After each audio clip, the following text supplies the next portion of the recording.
ዝም ብሎ ጾም ሐዋርያት ገባ ብሎ 9 ሰዓት ምሳን መብላት ወይም 11 ሰዓት ለምሽቱ 1 ሰዓት ጾም ማለት የምግብ አድማ አይደለም። ኢንቴንሽናሊ እያሰቡ ሲጾም ነው። አንድ ሰው አንድ ጾም ሲጾም አንድ ጥያቄ ማስመለስ አለበት እላችኋለሁ። 1000 ጊዜ ንስሐ ገብተን 1000 ጊዜ ኃጢአት ልንሰራ እንችላለን። 1000 ጊዜ ቃል ገብተን 1000 ጊዜ አፍርሰንም ሊሆን ይችላል። መንፈስ ቅዱስ ግን ተስፋ እስካልቆረጥን ድረስ ያንን ግንብ የሚሰብርበት ቀን አለ። አመሌ ከፍቷል፣ ኃጢአቴም ጎጆ ሰርቶብኛል፣ አልለወጥም የምንለውን ሁሉ መንፈስ ቅዱስ ይለውጣል። አንድ ሁል ጊዜ በጣም የምወደው አንድ ቃል አለ።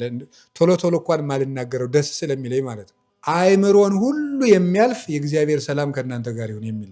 እኛ ታምር ፈላጊ ባንሆንም ዳሶ የሚፈውስ ጸልዮ መልስ የሚያመጣ አባት ግን ያስፈልገናል። አሁን እኮ ሽማግሌም ጠፋ፣ አባቶችም አለቁብን፣ አረጋውያንም አለቁ። አውቀው በእጃቸው ለሰላምታ አስመስለው ድስስ አድርገው የሚፈውሱ አባቶች የሉ፣ አለቁ።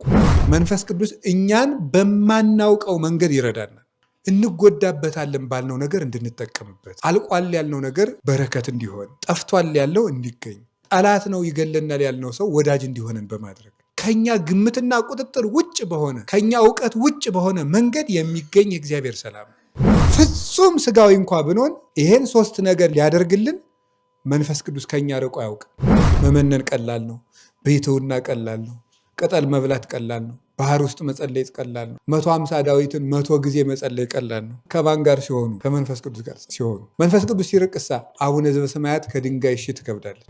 በገዳም በከተማ በቤተ ክህነት በምዕመንነት ደረጃ በመምህርነት በተማሪነት ምንድን ነው የጎደለን ነገር ስትሉ መንፈስ ቅዱስ ከኛ እየራቀ ነው።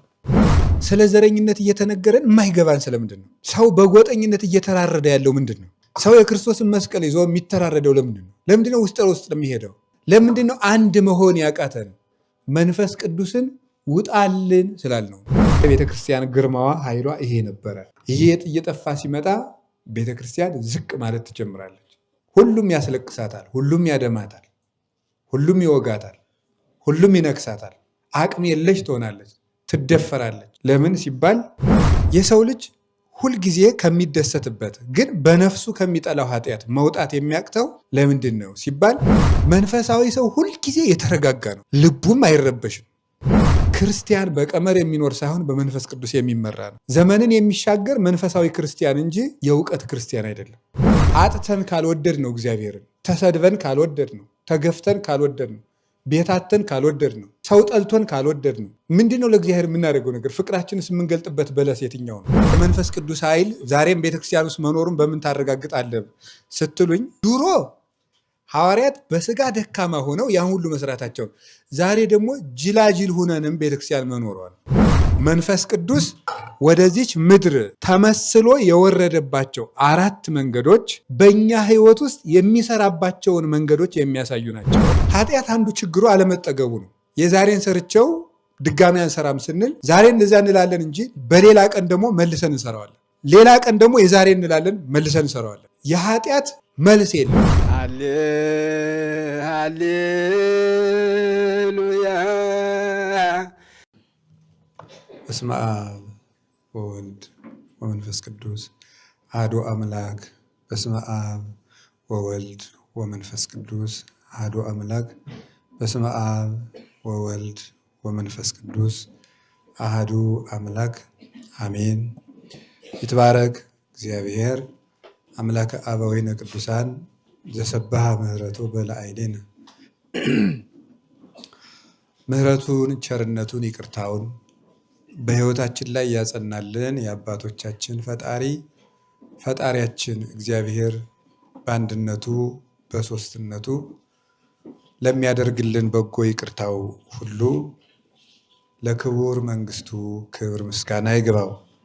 ለእናታችን ለቅድስት ድንግል ማርያም የቅዱስ መስቀሉ፣ የቅዱሳን መላእክት፣ የቅዱሳን ነቢያት፣ የቅዱሳን ሐዋርያት፣ የቅዱሳን ሰማዕታት፣ የቅዱሳን ጻድቃን በረከታቸው ረድኤታቸው በሁላችን ላይ ጸንቶ ይኖርልን።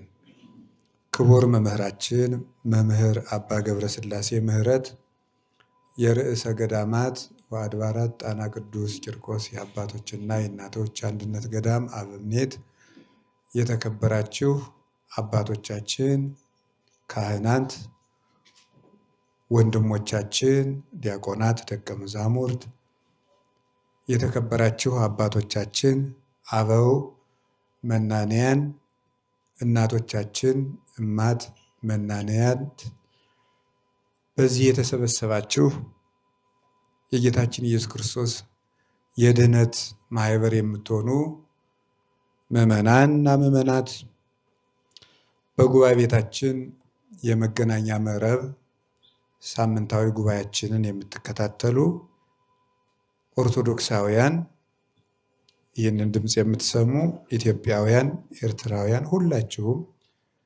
ክርስቶስ ተንሥአ እሙታን አሰሮ ለሰይጣን ሰላም ኮነ። ሰላም የሰጠን ጌታ ኢየሱስ ክርስቶስ ክብር ምስጋና ይግባው። ሁላችሁንም እንኳን ለበዓለ ጰራቅሊጦስ እግዚአብሔር በሰላም አደረሳችሁ። በመካከላችን ተገኝቶ እንዲያስተምረን ቅዱስ ፈቃዱ ይሁንልን። እንደ እግዚአብሔር ፈቃድ ዛሬ የምንማማረው መንፈስ ቅዱስ በእኛ ሕይወት ውስጥ በሚል ርዕስ ነው የምንማማረው። እንደ እግዚአብሔር ፈቃድ ይህንን ርዕስ መነሻ አድርገን ለነፍሳችን የሚረባንን ነገር እንማማራለን ማለት ነው። መንፈስ ቅዱስ በእኛ ሕይወት ውስጥ በሚል ርዕስ እንማማራለን። እንግዲህ ይህንን ርዕስ የመረጥንበት ምክንያት አለ። ዛሬ የዛሬው በዓል ትልቅ በዓል ነው። ለቤተ ክርስቲያን ከአበይት በዓላት አንዱ ነው። በዚህ በዓል ሁለት መሰረታዊ ነገሮች እናስታውሳለን። መንፈስ ቅዱስ ለቅዱሳን ሐዋርያት እንደወረደላቸውና ቤተ ክርስቲያን ዛሬ እንደተወለደች እናምናለን፣ እናውቃለን። ስለዚህ ዛሬ ከአዳም ወጥቶ የነበረው ልጅነት የሰው ልጅ በመንፈስ እግዚአብሔርን መስሎ ተፈጥሮ ነገር ግን በገዛ ፈቃዱ የራሱን መንገድ መርጦ እንስሳትን መስሎ እንደነበር በቅዱሳት መጻሕፍት ተጽፏል። ሰው መልካም በሰራና ሰማያዊ ሐሳብ ባሰበ ጊዜ መንፈሳዊ ይባላል። መንፈስ የሆነ አምላኩን የሚመስል ማለት ነው መንፈሳዊ ማለት ነው። እስመ እግዚአብሔር መንፈስ ውእቱ ይላል መጽሐፍ። እግዚአብሔር መንፈስ ነው። ስለዚህ ሰው መንፈሳዊ የምንለው ረቂቅ የሆነ አምላኩን ሲመስል ነው።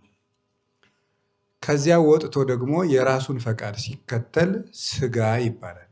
እንስሳ ማለት ነው። ገሌ ስጋ ነው ሲባል እንስሳ ነው እያል ነው። ስለዚህ ሰው መንፈሳዊ ነው ስንል ሰማያዊ ነው፣ አምላኩን ይመስላል ማለታችን ነው። ስጋ ባልነው ጊዜ እንስሳ ነው ማለታችን ነው። ስለዚህ በኦሪት ዘፍጥረት እንደተጻፈው በእነዚህ ሰዎች ላይ መንፈሴ ጸንቶ አይኖርም ስጋ ብቻ ናቸውና ሲል እንስሳት ናቸው ማለቱ ነበረ። አሁን ያ የአዳም ተስፋ የተፈጸመበት ቀን ነው ዛሬ ማለት ነው። የአዳም ልጆች ስጋ ተብለው ነበር የተጠሩት። ኦሪት ዘፍጥረት ምዕራፍ 6 ስትመለከቱ የአዳም ልጆችን እግዚአብሔር በእነዚህ ላይ መንፈሴ አያድርም፣ ምክንያቱ ስጋ ብቻ ናቸውና መንፈሳዊነትን ትተዋል። ስለዚህ ከዚያ ከአዳም በደል በኋላ እኛ ስጋ ሆነን ይኖር ነው። አሁን ግን መንፈስ ቅዱስ በወረደበት ቀን ዛሬ እኛ ምን ሆነናል? ስጋ፣ ነፍስ፣ መንፈስ ሆነናል ማለት ነው።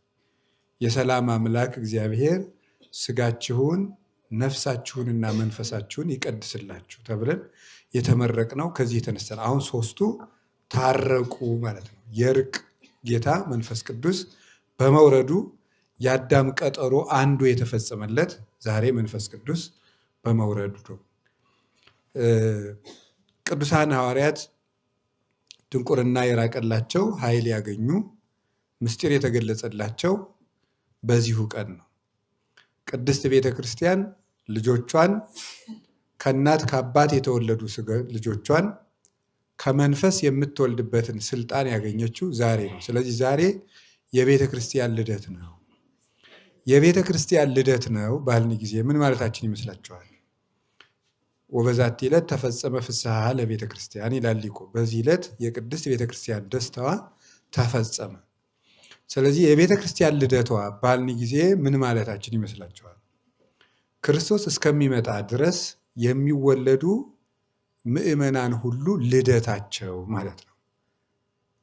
የመጀመሪያው 3000 ምዕመናን በዚህ ቀን ስለተገኙ የቤተክርስቲያን ልደት ይባላል። ሁለተኛው ግን የቤተክርስቲያን ልደት የሚባለው እስከ ዓለም ፍጻሜ ከመንፈስ ቅዱስ በልጅነት የሚወለዱት ሁሉ ልደታቸው ዛሬ ነው። ዛሬ መንፈስ ቅዱስ ባይወርድ ኑሮ ሁላችን በ40 ቀን በ80 ቀን የእግዚአብሔር ልጆች ሆነን መወለድ ባልተቻለን ነበርና።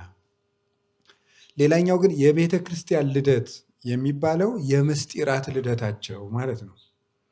ለምንድን ነው እንደዛ የሚባለው? ምስጢራትን የሚፈጽማቸው ማን ነው? መንፈስ ቅዱስ ነው። 7 ምስጢራተ ቤተ ክርስቲያን ይባላሉ። እነዚህ ምስጢራተ ቤተ ክርስቲያን ናቸው ቤተ ክርስቲያንን ቤተ ክርስቲያን የሚያሰኛል። ምስጢራተ ቤተ ክርስቲያን ባይፈጸሙባት ኑሮ ቤተ ክርስቲያን አዳራሽ ናት። ምንም ከሌላ ቤት የምትበልጥበት ቁም ነገር የላትም። የቤተ ክርስቲያን ቁም ነገሯ 7ቱ ምስጢራተ ቤተ ክርስቲያን ናቸው። ቤተ ክርስቲያን የምንሰግድበት፣ ከሌላው ቤት በተለየ ቤተ ክርስቲያንን የምንፈራበት የምናከብርበት፣ ዛሬ ንጹሕ አይደለሁም አልገባም፣ ዛሬ ንጹሕ ነኝ እገባለሁ የምንልበት፣ በቀኖና ቤተ ክርስቲያን አትግባ ተብለን የምንከለከልበት፣ የሚታጠርበት፣ ከቤተ ክርስቲያን ግቢ ውስጥ አንበላም አንጠጣም ስጋዊ ነገር አይፈጸምም የሚባልበት፣ የተዳደፈ ሰው እስከዚህን ቀን ይቆይ የሚባልበት መሰረታዊ ምክንያት በምስጢራተ ቤተ ክርስቲያን ምክንያት ነው። ምስጢረ ጥምቀት፣ ምስጢረ ቁርባን፣ ምስጢረ ቀንዲል፣ ምስጢረ ሜሮን፣ ምስጢረ ክህነት፣ ምስጢረ ንስሐ፣ እነዚህ ሁሉ ምስጢራተ ቤተ ክርስቲያን ነው የሚባሉት። ምስጢረ ተክሊል፣ እነዚህ ምስጢራት ባይኖሯት ቤተክርስቲያን በቃ ቤት ናት። እነዚህን የሚፈጽማቸው ማን ነው ሲባል መንፈስ ቅዱስ ነው የሚፈጽማቸው። 7ቱ ምስጢራተ ቤተክርስቲያን ያለ ክህነት አይፈጸሙም።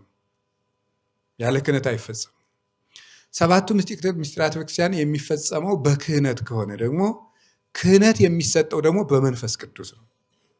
ስለዚህ ጌታ ምንድን ነው ያላቸው? የዮሐንስ ወንጌል ምዕራፍ 20 ላይ ንስኡ መንፈሰ ቅዱስ፣ መንፈስ ቅዱስን እንካችሁ ተቀበሉ። ስለዚህ እናንተ ኃጢአቱን ይቅር ያላችሁት ይቀርለታል፣ ይቅር ያላላችሁት ደግሞ አይቀርለትም። መንፈስ ቅዱስን ተቀበሉ አለና ይቅር ያላችሁት ይቅር ይባላል፣ ይቅር ያላላችሁት ይቅር አይባልም። ስለዚህ መንፈስ ቅዱስ የክህነት ማህተሙ ነው። ክህነትን የሚሰጥ መንፈስ ቅዱስ ነው። መንፈስ ቅዱስ በሌለበት ክህነት የለም። ክህነት በሌለበት ምስጢራተ ቤተክርስቲያን የሉም። ምስጢራተ ቤተክርስቲያን በሌሉበት ጸጋ የለም። ጸጋ በሌለበት መዳን የለም ማለት ነው። ስለዚህ ቅዱስ ጳውሎስ ደጋግሞ በጸጋው ድነናል እያለ የሚናገረው ምኑን ነው? በምስጢራተ ቤተክርስቲያን ድነናል፣ እንድናለን ማለት ነው። የምንድነው በምስጢራተ ቤተክርስቲያን ነው። ጸጋ ማለት ስጦታ ነው። ስጦታም መንፈስ ቅዱስ ነው። መንፈስ ቅዱስም የሚሰጠው በምስጢራተ ቤተክርስቲያን ነው። ካልተጠመቅን የመንፈስ ቅዱስን ሀብቱን አናገኝም። ካልቆረብን የመንፈስ ቅዱስን ሀብቱን አናገኝም። ንስሐ ካልገባን የመንፈስ ቅዱስን ሀብቱን አናገኝም። ስለዚህ መንፈስ ቅዱስ ያደረበት ሰው ልቡ ይሰበራል፣ ለንስሐ ይነቃቃል። ስለዚህ መንፈስ ቅዱስ ንስሐ ባለበት ሰውነት ያድራል ማለት ነው። ስለዚህ ያለ ምስጢራተ ቤተክርስቲያን መንፈስ ቅዱስ የለም። አሁን እነዚህን ተዋረዶች እንዳትረሱ። መንፈስ ቅዱስ ካልፈቀደ እና ካልሰጠ እና ባይወርድ ክህነት የለም ነበር። ክህነት ከሌለ ምስጢራተ ቤተክርስቲያን የሉ። ምስጢራተ ቤተክርስቲያን ከሌሉ ጸጋ የለም። ጸጋ ከሌለ መዳን የለም። እነዚህ የኦርቶዶክሳዊነት መለያ ምልክቶቻችን ናቸው። መንፈስ ቅዱስን ከኛ ጋር የሚያደርገው ምስጢራተ ቤተክርስቲያን።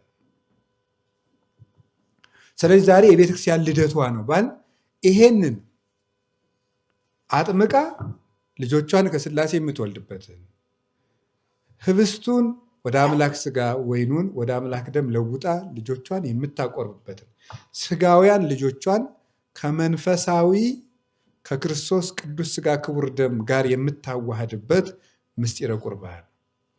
የሰው ልጆች ኃጢአት ሰርተው አልቅሰው የሚታይ እንባ እያፈሰሱ የማይታይ የኃጢአታቸው ማሰሪያ የሚቆረጥበት ምስጢረ ክህነት። የሰው ልጅ በቃሉ ተናግሮ የኃጢአትን ሰንሰለት የሚቆርጥበት፣ በቃሉ ተናግሮ የኃጢአትን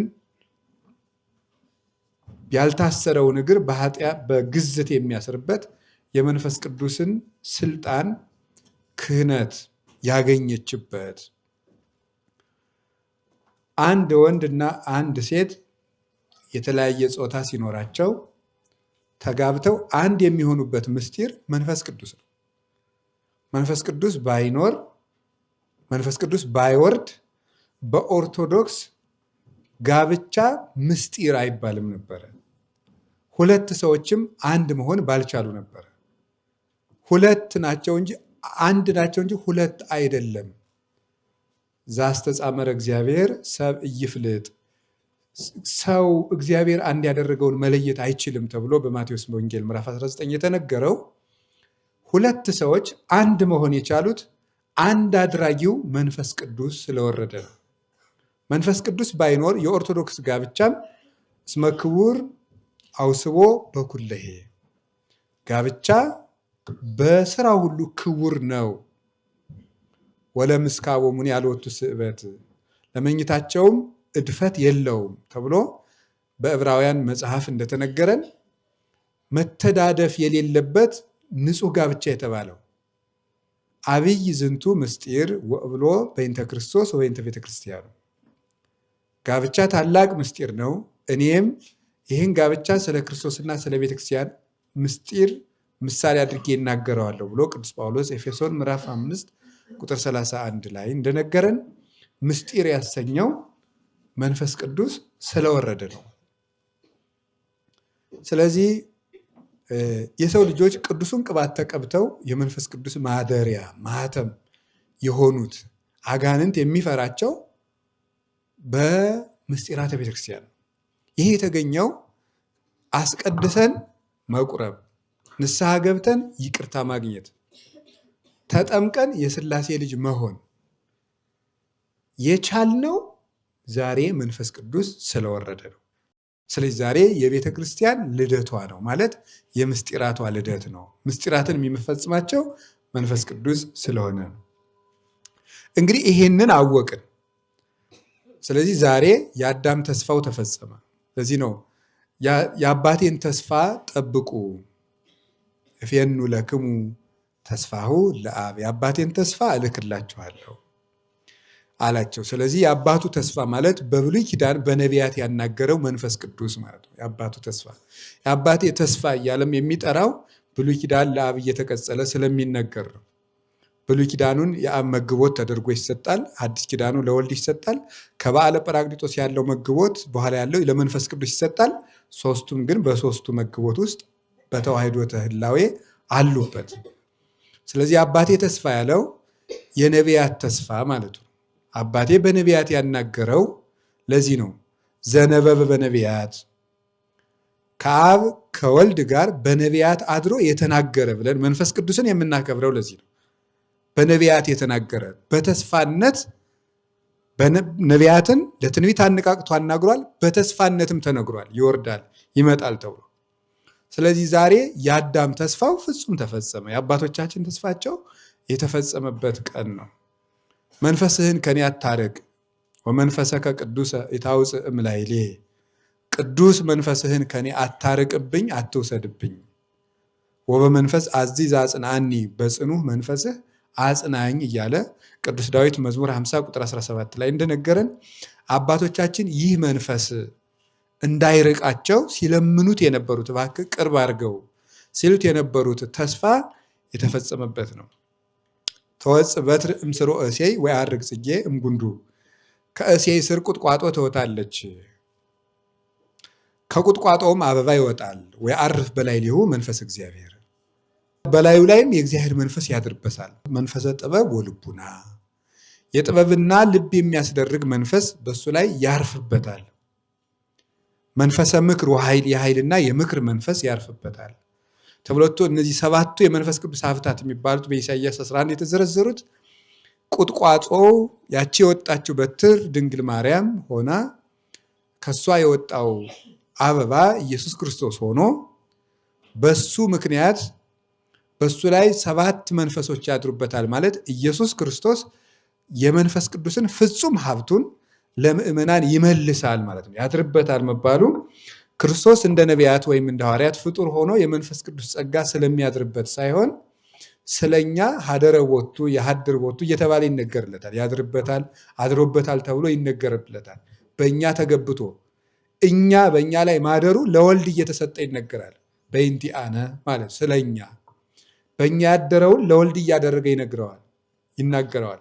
ለወልድ ግን ሀደረ ባለ ጊዜ ስጋ መንፈስ ቅዱሱን እንደ ወልድ የባህሪ ሕይወቱ አድርጎ በከዊነ ቃል በተዋሃደ ጊዜ ገንዘብ ማድረጉን መናገር ነው። ከዚያ በኋላ ያለው ግን ለእኛ ሲነገር አደረብን ይባላል። በእኛ ያደረውን በወልድ አደረ እያለ ይናገረዋል ስለኛ። ስለዚህ ያ የምክር መንፈስ፣ የጥበብ መንፈስ፣ የኃይል መንፈስ የሚባለው ኃይል የሚያስደርገው መንፈስ፣ ልብ የሚያስደርገው መንፈስ፣ የሚያስታውሰው መንፈስ ቅዱስ ዛሬ አድሯልና እውነትም የሰው ልጅ ክብሩ ዛሬ የተከናወነበት ቀን ነው። ስለዚህ ዛሬ ለቅዱሳን ሐዋርያት ኃይል ተሰጣቸው። ይህ ኃይል ምን እንደሆነ በኋላ እነግራቸዋለሁ። ኃይል ተሰጣቸው፣ ቋንቋ ተገለጸላቸው፣ የቤተክርስቲያን ደስታዋ ተፈጸመ፣ ቤተክርስቲያን ተወለደች፣ የአዳምና የአባቶቻችን ተስፋ ተፈጸመ፣ ምስጢራተ ቤተክርስቲያን ተወጠኑ። የመንፈስ ቅዱስ የመጀመሪያ እሸት የሆኑ 3000 ክርስቲያኖችም ዛሬ በቅዱስ ጴጥሮስ ስብከት በአንድ ቀን ስብከት 3000 ክርስቲያኖች መከር ሆነው ተሰበሰቡ። የመጀመሪያው በዓለ ሰዊት የተባለው ለዚህ ነው። እነዚህ የመንፈስ ቅዱስ እሸቶች ዛሬ ለመንፈስ ቅዱስ ቀዳማያት ሆነው የገቡበት ቀን ስለሆነ በዓለ ሰዊት ይባላል። ይሄ በዓለ ሃምሳው በብሉይ ኪዳን የተነበረው በዓለ ሃምሳ በዚህ በዓል ቀን መንፈስ ቅዱስ መውረዱ ዛሬ የመንፈስ ቅዱስ ፍሬ የሆኑ 3000 ምዕመናን በቅዱስ ጴጥሮስ ስብከት ስለተሰበሰቡ ነው። በጣም ጥሩ ነው።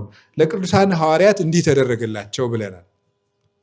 ዛሬ የተሰጣቸው ለቅዱሳን ሐዋርያት ምንድን ነው ስትሉ ኃይል ነው። ኃይል ተሰጥቷቸዋል። ኃይል ይሄ ኃይል ምንድን ነው? ለቅዱሳን ሐዋርያት ዛሬ የተሰጣቸው ኃይል እና የውስጥ ሰላም ነው። እነዚህ 2 ነገሮች ናቸው ለቅዱሳን ሐዋርያት የተሰጧቸው ኃይል። ይሄ ኃይል የጌታችን የኢየሱስ ክርስቶስ የትንሣኤው ኃይል ይባላል። ፊልጵስዩስ ምዕራፍ 3 ቁጥር 8 እስከ 11 ድረስ አለ የትንሣኤው ኃይል። በሉቃስ ወንጌል ምዕራፍ 24 ቁጥር 43 ጀምሮ ንበሩ ሀገረ ኢየሩሳሌም እስከትለብሱ ኃይለ እማርያም፣ ከአርያም ኃይል እስክትለብሱ ድረስ በኢየሩሳሌም ቆዩ ብሏቸው ነበር ጌታ ሐዋርያት ኃይል እስክትለብሱ ድረስ። አሁን ዛሬ ያን ኃይል ነው ያለበሳቸው ማለት ነው። ኃይል እስክትለብሱ ኢየሩሳሌም ቆዩ አላቸው። ያን የቆዩበትን ኃይል ዛሬ አለበሳቸው። ያንን ኃይል ቅዱስ ጳውሎስ ምን ማለው? የትንሣኤው ኃይል። ሮሜ ምዕራፍ 1 ከቁጥር 4 ላይ ደግሞ ሲናገር ወአርአየ ከመ ወልደ እግዚአብሔር ውእቱ በኃይሉ ወበመንፈሱ፣ በኃይሉ ከሙታን ተለይቶ በመነሳቱ የእግዚአብሔር ልጅ እንደሆነ አሳየ ይላል። በኃይሉ ያለው በመንፈስ ቅዱስ የተላከው የተሰጠው ዛሬ ለቤተክርስቲያን የተሰጠው ኃይል ነው። የእግዚአብሔር ልጅ መሆኑን በኃይሉ አሳየ አለ። ከሞተ በኋላ መንፈስ ቅዱስን የመላክ ኃይል ያለው እግዚአብሔር ካልሆነ በቀር ፍጡር ሙቶ ተነስቶ መንፈስ ቅዱስን ለሌላው መላክ አይችልም። ይሄ ኃይል ለቅዱሳን ሐዋርያት የተሰጣቸው ኃይል ነው። ምን አይነት ኃይል ይመስላችኋል? ምን አይነት ኃይል ነው? አንደኛው የማሸነፍ ኃይልን የተሰጣቸው ለቅዱሳን ሐዋርያት የተሰጣቸው የማሸነፍ ኃይል ነው።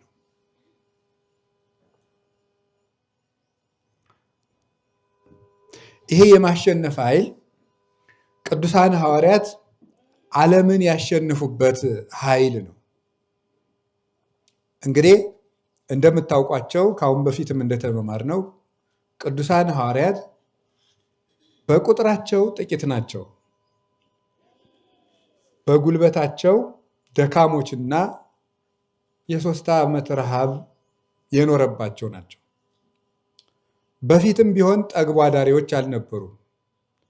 ለዕለት ዓሣ መረብ ጥለው የዕለት ጉርሳቸውን የሚመገቡ ድሆች ናቸው የነበሩት። በእውቀትም ኃይለኞች አልነበሩም። ተራ የገጠር ገበሬዎች ናቸው። እንግዲህ የሀብት ኃይል የላቸውም፣ የጉልበት ኃይል የላቸውም፣ የእውቀት ኃይል የላቸውም፣ የብዛት ኃይል የላቸውም። አራቱም ኃይል የላቸውም ቅዱሳን ሐዋርያት። በዓለም ላይ የንግግር ኃይል የሚባልም አለ። ማባበል፣ የሰውን ልብ በንግግር መስረቅ፣ ማሳመን አለ። እሱንም የሚያውቁ አይደሉም። አምስቱም ኃይል የላቸው።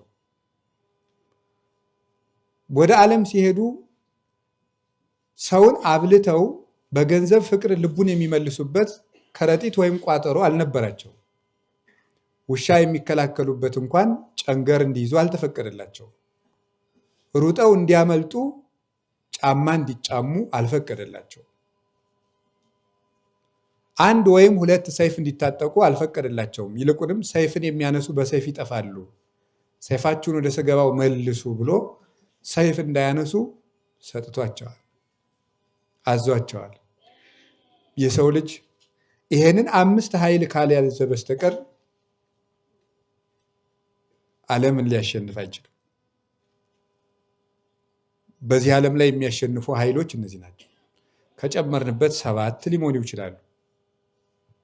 የእውቀት ኃይል፣ የገንዘብ ኃይል፣ የንግግር ኃይል፣ የጉልበት ኃይል፣ የብዛት ኃይል፣ የስልጣን ኃይል እና የውበት ኃይል ሊሆን ይችላል። 7 ኃይል ይሄ ነው ኃይል ካለ። እነዚህ ሁሉ የነበራቸው አልነበሩ። እነዚህ 12 ሰዎች ልብ ብላችሁ ስሙ። 12 ሆነው እንኳን በአንድ ከተማ ቢሄዱ ኑሮ ባላደነቅን ነበር። አንዱ ብቻውን ነው ወደ አንድ ትልቅ ቤተ መንግስት የሚሄደው። ጴጥሮስ ብቻውን ወደ ሮም፣ ዮሐንስ ብቻውን ወደ ኤፌሶን፣ ሌላውም እንደዚሁ ብቻቸውን፣ ቶማስ ብቻውን ወደ ህንድ፣ ብቻቸውን ነው የሚሄዱት። ይሄዳሉ እንዳልኳችሁ የሚዋጉበት ጉልበት፣ ሩጠው የሚያመልጡበት አቅም፣ የሚመክቱበት ጋሻ፣ የሚዋጉበት ጦር፣ ጉቦ የሚሰጡት ወርቅ፣ የሚያባብሉበት የንግግር የጨዋታ ለዛ የሚያውቁ አይደሉም። ብቻቸውን ነው ሄዱት። ብቻቸውን ሄደው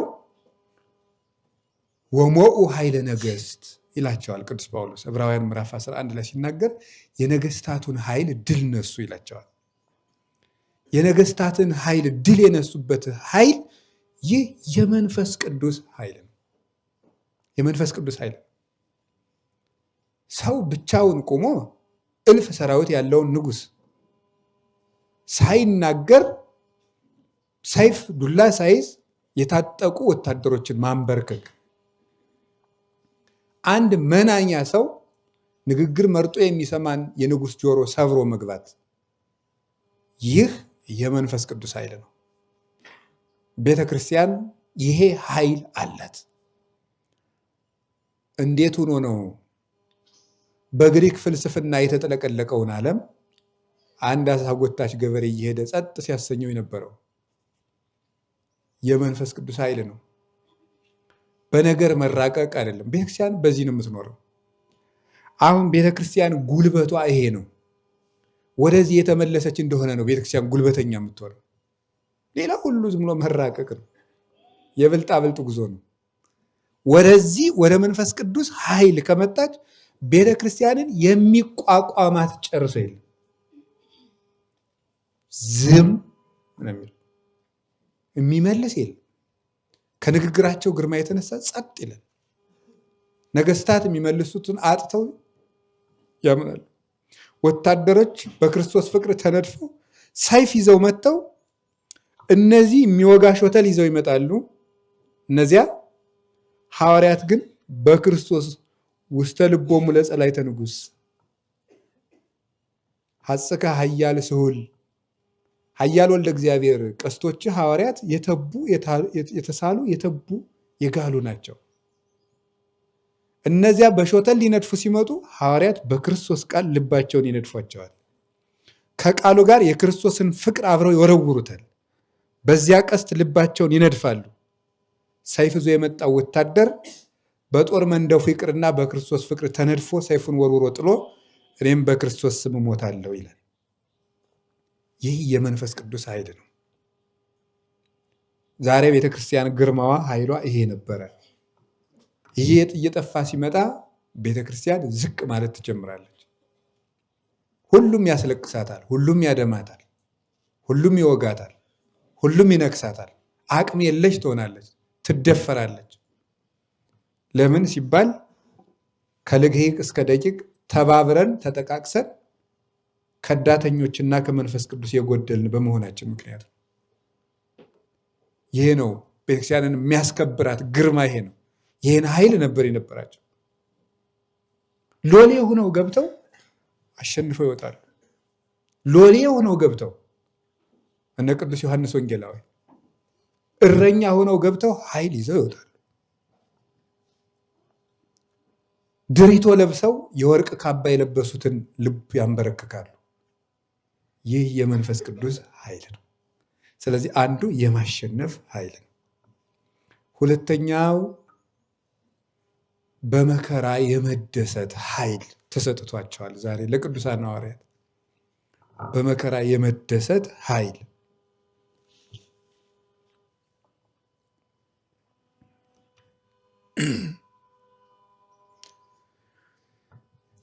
በመከራ የመደሰት ኃይል እንግዲህ በቤተ ክርስቲያን ሊቃውንት አስተምህሮና ጥናት መሰረት የሰው ልጅ ሁለት ነገሮችን የሚያደርገው በሁለት ምክንያት ነው ይላሉ። አንደኛው የሰው ልጅ ሁልጊዜ ከሚደሰትበት ግን በነፍሱ ከሚጠላው ኃጢአት መውጣት የሚያቅተው ለምንድን ነው ሲባል ሁልጊዜ ደስታ አዳኝ ስለሆነ ነው። ደስታ ፈላጊ ስለሆነ ነው።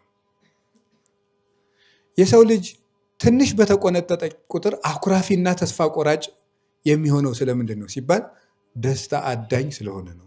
ሁለቱ እና ለሰው ልጅ ትልቁ መከራው ምንድን ነው ሲባል ከመጠን በላይ ደስታ ፈላጊ መሆኑ። የሰው ልጅ መከራው እኮ ይገርማቸዋል። የሰው ልጅ መከራው ደስታ ነው። የሰው ልጅ መከራው የሰው ልጅ ደስታው ደግሞ መከራው ነው። የተገላበጠ ነው። በመከራ መደሰት ቅድም የሰጠኋችሁ ፊልጵስዩስ ምዕራፍ 3 ላይ ቁጥር 8 ላይ ያልኳችሁ ላይ ቅዱስ ጳውሎስ ምንድን ነው የሚለው? ቢቻለኝ ጌታዬ ኢየሱስ ክርስቶስን በሞቱ እንኳን ልመስለው እወዳለሁ፣ የትንሣኤውን ኃይል አውቃለሁና ይላል። ቢቻለኝ ጌታዬ ኢየሱስ ክርስቶስን በሞቱ እንኳን ልመስለው እወዳለሁ። እሱን መስዬ መሞት ደስ ይለኛል፣ በግፍ ማለት ነው። አዝመራ ዘርቶ እሸቱን የማይቀምስ ማን ነው ይላል ቅዱስ ጳውሎስ። እንግዲያውስ የወንጌልን አዝመራ ከዘራው የሰማዕትነትን እሸት ልቀምሰው የሚገባኝ እኔው ነኝ ይላል። ስለዚህ ቅዱስ ጳውሎስ በዚህ ይደሰታል። በመከራዬ ደስ ይለኛል ይላል። እሱ ብቻ ተደስቶ አይቀርም። ተፈስሑ ምስሌ እስመ ኀበርክሙ ምስሌ፣ ከኔ ጋር በመከራ ተባብራችኋልና ከኔ ጋር ደስ ይበላችሁ ይላቸዋል የፊልጵስዩስን ሰዎች። በመከራዬ ተባብራችኋልና ከኔ ጋር ደስ ይላችኋል፣ ደስ ይበላችሁ። በቆሮንቶስ መልእክቱ ላይ ደግሞ ሲናገር ንሕነ ነሐምም ከመ አንትሙ ትትፈስሑ፣ እናንተን ደስ ይላችሁ ዘንድ እኛ በመከራ እንጨነቃለን ይላል፣ እንቸገራለን። እናንተን ደስ እንዲላችሁ እኛ በመከራ እንጨነቃለን ይላል። በመከራዬም ፈጽሞ ደስ ይለኛል ይላል። የሐዋርያት ሥራ ምዕራፍ 5 ላይ ስትመለከቱ ከቁጥር 37 ጀምሮ አንበቡት። ቅዱሳን ሐዋርያት እነ ቅዱስ ጴጥሮስ ስለ ጌታችን ስለ ኢየሱስ ክርስቶስ ከበዓለ ጰራቅሊጦስ በኋላ መስበክ ሲጀምሩ ገረፏቸውና በዚህ ስም ሁለተኛ እንዳታስተምሩ አላቸው። በኢየሱስ ክርስቶስ ስም ሁለተኛ እንዳታስተምሩ አላቸው። ተገርፈው ሲወጡ ወወፁ እንዘ ይትፌስሑ ደስ እያላቸው ወጡ። እስመ ከፈሎሙ ጸጋ መንፈስ ቅዱስ መንፈስ ቅዱስ አድሏቸዋልና በዚህ ይደሰቱ ዘንድ የተገቡ አድርጓቸዋል እና ተገርፈው ሲወጡ ደስ እያላቸው ወጡ። እኛ እንኳን አሁን ተገርፈን ስንወጣ ከአንድ አጨቃጫቂ ስብሰባ ቆይተን ስንወጣ እንዴት ነው ፊታችን ጥለ ነው የምንወጣው? እውነት ለመናገር አስጠልቶን እንደው የት እንሂድ ብለን ነው የምንወጣው። ተገርፈው ሲወጡ የሚደሰቱበት ኃይል እና ለምንድን ነው እኛ ለምንድን ነው እንደዚያ የምንሆነው ስትሉ ገና የመንፈስ ቅዱስ ሀብቱ ፍጹም ስላልተዋሃደን ነው። እውነት ለመናገር መንፈሳዊ ሰው ሁልጊዜ የተረጋጋ ነው። ልቡም አይረበሽም።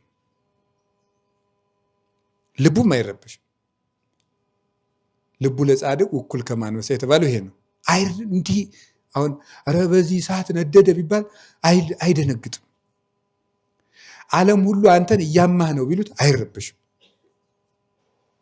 አትናቴዎስ ዓለም በአትናቴዎስ ላይ ቢነሳበት አትናቴዎስ በዓለም ላይ ተነሳበት ይባላል። በዚህ በቤተክርስቲያን ታሪክ በጣም ደስ የሚለኝና ሁልጊዜም የሚወደድ ታሪክ ነው። ዓለም በአትናቴዎስ ላይ ቢነሳበት አትናቴዎስ በዓለም ላይ ተነሳበት። ዓለም በአንድ ሰው ላይ ሲነሳ በጣም ግሩም ይባል። አንድ ሰው ግን በዓለም ላይ መነሳት ይችላል? እንዴት ነው ይችላል? አሁን አንድ ሰው የ10 ሰው ጠላት እንዴት ነው መሆን ይችላል? ወይ ጉልበት ከሌለው ወይ ንጉሥ ካልሆነ በቀር። አትናቴዎስ ምን አለው? ሰራዊት አላደራጀም። በመንፈስ ቅዱስ ሀብትና በልቡ ልልና አርዮሳውያንን ወደኋላ እያስፈነጠረ እየጣላቸው ብቻውን በቤተ ክርስቲያን መርከብነት እየቀዘፈ ይሻገር ነበር። ይህ የመንፈስ ቅዱስ የደስታ ኃይል ነው። እባክህ ዓለሙ ሁሉ ጠላህ ቢሉት እኔ ቀድሜ ዓለሙን ጠልቼዋለሁ ብሎ ይመልስ ነበረ። ስለዚህ ቅዱስ ጳውሎስ ምን አለ? ዓለም በእኔ ዘንድ የሞተ ነው፣ አነ ምውት በሀበ ዓለም። ዓለም በእኔ ዘንድ የሞተ ነው፣ እኔ በዓለም የሞትኩ ነኝ። ወዓለምህ ምውት በሀቤ፣ ዓለምን በእኔ ዘንድ የሞተ ነው ብሎ ተናገረ። ስለዚህ መንፈሳዊ ሰው ሁልጊዜ በመከራ ይደሰታል፣ የተረጋጋም ነው። ተከሰው ሲቀርቡ ለሽልማት የተጠሩ ያህል ደስ ይላቸዋል። ይህ ከመንፈስ ቅዱስ የሚመጣ ነው። በሆነ ባልሆነው የሚከፋን በቃ ይህ አኩራፊ ምንከፋው ቁጣው የገሌ ቁጣው ካፍንጫው ላይ ነው ይባላል። ምን ማለት ነው ግን? ቶሎ የሚደርስ ነው መሰለኝ ባላውቀው። የገሌ ቁጣው ካፍንጫው ላይ ነው ይባላል። ለምን አፍንጫ እንደተመረጠ አይንም አይታወቅም። ዞሮ ዞሮ ግን እንዲሁ ቶሎ ቡን ይላል ደግሞ የገጠሩ። እሱም አይገባም፣ እንደ ዱቄት መብነን ነው መሰለኝ። እንደሱ የሚያደርገን ምን እንደሆነ ታውቃላችሁ? አለመረጋጋት ከመንፈሳዊነት የመራቅ ምልክት ነው። ከመንፈሳዊነት የመራቅ መንፈስ ቅዱስ ያደረበት ሰው ሁልጊዜ ጸጥ ነው የሚለው፣ ይረጋጋል፣ አይቸኩልም፣ ነገሮችን ፈጥኖ አይወስንም፣ ፈጥኖ ተስፋ አይቆርጥም፣ ፈጥኖ አያበላሽም፣ ፈጥኖ አይቆርጥም፣ ፈጥኖ አይቀጥልም። የኛ ነገር ሳናስብ እንገባለን፣ ሳናስብ እንወጣለን። ወደ ሁሉም ነገር ማለት ወደ ሁሉም ነገር መንፈስ ቅዱስ ማሰቢያችን ነው። አይምሯችን የሚቆጣጠረው የሚሰበስበው እሱ ነው እና እውነት ለመናገር ለቅዱሳን ሐዋርያት ይሄ መከራን የተሰጣቸው ይሄ ትዕግስትን የተሰጣቸው የትዕግስት ኃይል ማለት ነው። በነገራችሁ ላይ መከራ ትዕግስትን እንዲያደርግ ትዕግስትም ደግሞ ተስፋን እንዲያደርግ እናውቃለን ይላል ቅዱስ ጳውሎስ። ተስፋ ደግሞ አያሳፍርም። ሮሜ ምዕራፍ 5 ላይ ሲናገር መከራ ትዕግስትን፣ ትዕግስት ደግሞ ተስፋን፣ ተስፋ ደግሞ አያሳፍርም። ተስፋ እያስተሐፍር ብሎ ይደመድመዋል። ስለዚህ በመከራ ትዕግስት ይሰጣቸዋል፣ ልበሰፊነትን ይሰጣቸዋል፣ ታጋሽነት ይሰጣቸዋል፣ የበዛ ፍቅርን ያፈስላቸዋል። ይሄ በመከራ መደሰት ነው። ስለዚህ የሰማዕታት ትዕግስት፣ የባይታውያን ብቸኝነት፣ የመነኮሳት ጽናት መንፈስ ቅዱስ ነው። ሰው ያለ መንፈስ ቅዱስ ባሰበው ሐሳብ፣ ባቀደው እቅድ፣ በወሰነው ውሳኔ መዝለቅ አይችልም። አሁን እግዚአብሔርን ማለት ያለብን ክርስቲያን በቀመር የሚኖር ሳይሆን በመንፈስ ቅዱስ የሚመራ ነው። ዘመንን የሚሻገር መንፈሳዊ ክርስቲያን እንጂ የእውቀት ክርስቲያን አይደለም። መንፈሳዊነት ደግሞ ከመንፈስ ቅዱስ የሚያገኙት ነው። አሁን ዛሬ የተቸገርነው ከመንፈስ ቅዱስ ጋር የሚያገናኝን ሰው ጠፍቶ ነው። ከዚያ የተረፈው ወዳው ገብስ ነበር። መንፈስ ቅዱስ ካደረብን ሁሉ ነገር ቀላል፣ መመነን ቀላል ነው። ቤተውና ቀላል ነው። ቅጠል መብላት ቀላል ነው። ባህር ውስጥ መጸለይ ቀላል ነው። ከማን ጋር ሲሆኑ? ከመንፈስ ቅዱስ ጋር ሲሆኑ 150 ዳዊትን 100 ጊዜ መጸለይ ቀላል ነው። መንፈስ ቅዱስ ሲርቅሳ አቡነ ዘበሰማያት ከድንጋይ እሺ ትከብዳለች። መንፈስ ቅዱስ ሲያድርሳ ቁሞ አድሮ ቁሞ ውሎ እንደ አርሳኔዎስ ቁሞ አድሮ ቁሞ ውሎ ፀሐይ ስጦታ ንሳ መክፈልተከ ወሀካይ ስጋ ብሎ ትንሽ ማረፍ ቀላል። መንፈስ ቅዱስ ሲለይ የዕለት ውዳሴ ማርያም ቁሞ መጸለይ ከባድ ነው፣ አስጨነቂ። ምንም አይደለም ያጣ ነው መንፈስ ቅዱስን ነው። ይሁላችሁ የወደቀ ሰው መጀመሪያ ማወቅ ያለበት ከየት እንደወደቀ ነው። ከዚያ በኋላ መነሳት ይችላል። ካልሆነ እንዳንዳንዱ እንቅልፍ መሆኑ ነው። እንደዚህ አይነት እንቅልፍ ገጥሟቸው ያውቃል? ተኝታችሁ ስትነሱ የት ሀገር እንዳላችሁ ጠፍቷቸው ያውቃል? ሸዋ ትሆኑ፣ ጎጃም ትሆኑ፣ ጎንደር ትሆኑ፣ መቀሌ ይሁኑ፣ ወያሌ ይሁኑ፣ ቤት ምንም ቅጥ የሌለው ገጥሟቸው ያውቃል? ይሄ እስኪ ገጥማችሁ ከተኛችሁ እንኳን አጉል ነው፣ ወደ በሽታ መቀየሩ ነው። እንደው ድሮ ልጅ እያለን ለማለት ፈልጌ ነው እንጂ መቼም አሁን ያለበት ሀገር እስኪጠፋው የሚተኛ ሰው እዚህ ይኖራል ብዬ አልገምትም። በእውነት ከልቤ ነው። እንደሱ ከሆነ ይሄ ቅድስናም አይደለም የሚጠይቀው፣ ሀሳብ ነው። እንደዚሁ እስኪተኙ መተኛት ሀሳብ የለሽነት ነው እንጂ የቅድስና ምናምን ጉዳይ አይደለም። የሆነ ሆኖ ግን ያለበት ሀገር የጠፋው ሰው በጣም እስኪያስብ ገና ቅዠቱ እንደነቃ ብዙ ለማነጋገር ትንሽ መጠበቅ ያስፈልጋል። አገሩን እስኪያውቀው፣ እስኪረጋጋ፣ ቤቱን እስኪለየው ማለት ነው። ልክ እንደዚህ ሁሉ ቅዠት ውስጥ ነው ያለ ነው አሁን የሚመስለኝ ሳስበው። የሆነ ቅዠት ውስጥ ምናብ ያለንበት ሁሉ ጠፍቶናል፣ እግዚአብሔር የሚያውቀው። ከዚህ ቅዠታችን እንድንነቃ ምንድን ነው? እኔ እኮ እውነቴንም ነግራችሁ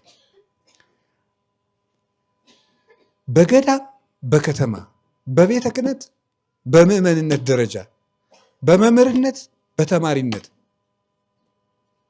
ምንድን ነው የጎደለን ነገር ስትሉ መንፈስ ቅዱስ ከኛ እየራቀ ነው። እሱ ነው ችግሩ። ለምንድን ነው አልገባን ያለ? ስለ ዘረኝነት እየተነገረን የማይገባን ስለምንድን ነው?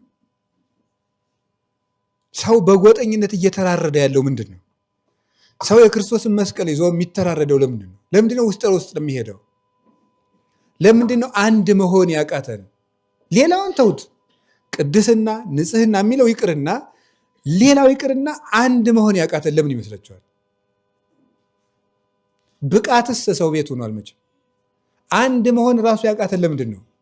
መንፈስ ቅዱስን ውጣልን ስላልነው። ምክንያቱስ ቅዳሴያችን ለምንድን ነው? ሀበነ ንህበር በዘዚአከ መንፈስ ቅዱስ፣ በአንተ ህልው ሆኖ በሚኖር በመንፈስ ቅዱስ አንድ መሆንን ስጠን ነው የሚለው። በአንተ ህልው ሆኖ በሚኖር በመንፈስ ቅዱስ አንድ መሆንን ስጠን። አንድ የሚያደርገን መንፈስ ቅዱስ ነው። ልክ ቅዱስ ኤፍሬም እንደሚለው ነው። እኔም ተደጋጋሚ ተናግሬ ያውቃለሁ። አሁን እነዚህ እኔ አንድ ሰው ተብዬ ለመጠራት እጄ እግሬ ተጠራቅመው ነው፣ የተጠራቀሙ ህዋሳት ናቸው ሰውዬ ብለን የምንጠራው። እነዚህ ህዋሳት አንድ ሰውዬ ሆነው መንቀሳቀስ የቻሉት በውስጥ ነፍስ የምትባል አንድ አድራጊ መንፈስ ስላለች ነው። እሷ ወጥታ የሄደች ዕለት በቀበራችሁኝ በሶስተኛው ቀን ብትመጡ እጄ ለብቻው ነው፣ እግሬ ለብቻው ነው፣ ያም ለብቻው ነው። ለምን? አንድ አድራጊቱ መንፈስ የለችም። ቅዱስ ኤፍሬም እንዲህ ነው የሚለው፣ መንፈስ ከስጋ በተለየ ጊዜ ነፍስ ማለት ነው ስጋ ላይ የብቻው እየተገነጠለ እንዲወድቅ መንፈስ ቅዱስ ከአንዲት ቤተክርስቲያን በራቀ ጊዜ መለያየት በቤተክርስቲያኒቱ ይነግሳል። ይሄ ነው የቤተክርስቲያን ነፍሷ፣ ህይወቷ መንፈስ ቅዱስ። መንፈስ ቅዱስ የመከራ አሁን እኮ እግዚአብሔር ያሳያችሁ፣ ክርስቶስ ያመልክታችሁ። ትዕግስት የሚባል ነገር ባለመኖሩ መስሎኝ ገዳማት የሚፈቱት በጠቅላይ ቤተ ክህነት መስማማት እየጠፋ ያለው አባቶቻችን ቁጭ ብለው ለመነጋገር አልቻል ያለው መዋዋጥ ያቃተን ለምንድን ነው? ወንድም የወንድሙን ንግግር ምክር አዳምጦ እውነት ነው እንዳልከው መሰል ማለት ያቃተው ለምንድን ነው? ኢትዝልፎ ለአብድ ከመ ኢይጽላእከ፣ ሰነፍን አትምከረው እንዳይጠላ ይላል ሲራክ መጽሐፈ ሲራክ ምዕራፍ 7 ላይ ድንጋይ መከመር ይሆንባል አትናገር ይላል። ምንድን ነው ነገሩ? አሁን ቢሰበክ እንደ ክብረ ነክ እየተቆጠረ እኔን ለመንካት ፈልጎ ነው ይባላል። እኔ እዚህ ውስጥ አይደለም ማወራው፣ ከዚህ የሚሆንን የሚያገባኝ ነገር የለም። እያወራ ያለው ግን በቃ እንደሱ ነው። ሰው ድሮ ተሰድበውም ለእኔ ነው ይሉ ነበር። እንኳን ስብከት ስድብ ያስተካክላቸው ነበር። አሁን ዛሬ ግን ስብከቱንም ወደ ስድብ እየለወጠብን ነው ማን ዲያብሎስ።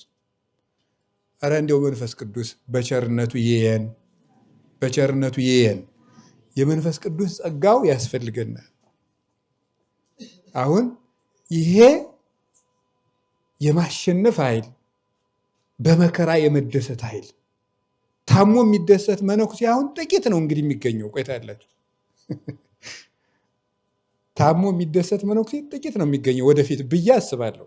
ነቢይነት አይደለም ይሄ፣ ራሴ ስለማውቀው የራሴን አይቼ የሌላውን መገመት ነው። ምንም ቀልል ያለ ነገር ነው ይሄን ለማወቅ። አሁን ይሄ ደግሞ ከጠፋ ደግሞ ምኑን መነኩሴ የሆነው ችግር እኮ ነው። ታሞ የሚደሰት መነኩሴ ከገዳሙ ውስጥ ታሞ ከሚደሰተው ይልቅ ሲታመም የሚከፈው ከበዛ ችግር ውስጥ ነው ማለት ነው። መነኩሴ ኦዲት የሚደረገው በመከራ በመደሰቱ ነው። ሌላ ምን ኦዲቲንግ አለ? ሌላውም እንደዚህ፣ ክርስቲያንም እንደዚህ፣ ሁላችንም ማለት ነው። አጥተን ካልወደድ ነው እግዚአብሔርን፣ ተሰድበን ካልወደድ ነው፣ ተገፍተን ካልወደድ ነው፣ ቤታተን ካልወደድ ነው፣ ሰው ጠልቶን ካልወደድ ነው፣ ምንድን ነው ለእግዚአብሔር የምናደርገው ነገር? ፍቅራችንስ የምንገልጥበት በለስ የትኛው ነው? ይሄ ነው። ይሄ እየጠፋ ሲመጣ መንፈስ ቅዱስ ይርቃል። መንፈስ ቅዱስ ይውላችሁ፣ መከራን መራቅ መንፈስ ቅዱስን ማራቅ ነው። መከራን ስንርቅ መንፈስ ቅዱስ ይርቃል። መንፈስ ቅዱስ ሲርቅ የመንፈስ ቅዱስ ግርማ ከቤተ ክርስቲያን ይርቃል። የመንፈስ ቅዱስ ግርማ ከቤተ ክርስቲያን ሲርቅ ቤተክርስቲያን ትናቃለች፣ አቅም የለሽ ትሆናለች። ጩኸቷ ይናቃል፣ ንግግሮቿ ይናቃሉ፣ አባቶቿ ይናቃሉ፣ ትደፈራለች፣ አጥሯ ይነቀነቃል፣ ደጇ ይሰበራል፣ ቤቷ ውስጥ ገብተው አራዊት ይፈነጩበታል።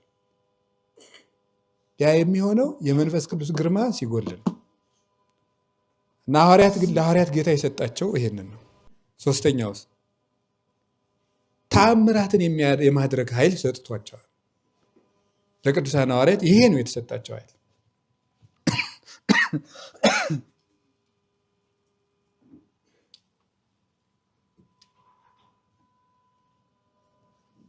ታምራትን የማድረግ ኃይል እንግዲህ የቅዱስ ጳውሎስ ተናግሯል። ይሄ እኛ ታምር ፈላጊ ባንሆንም ግን ዳሶ የሚፈውስ ጸልዮ መልስ የሚያመጣ አባት ግን ያስፈልገናል።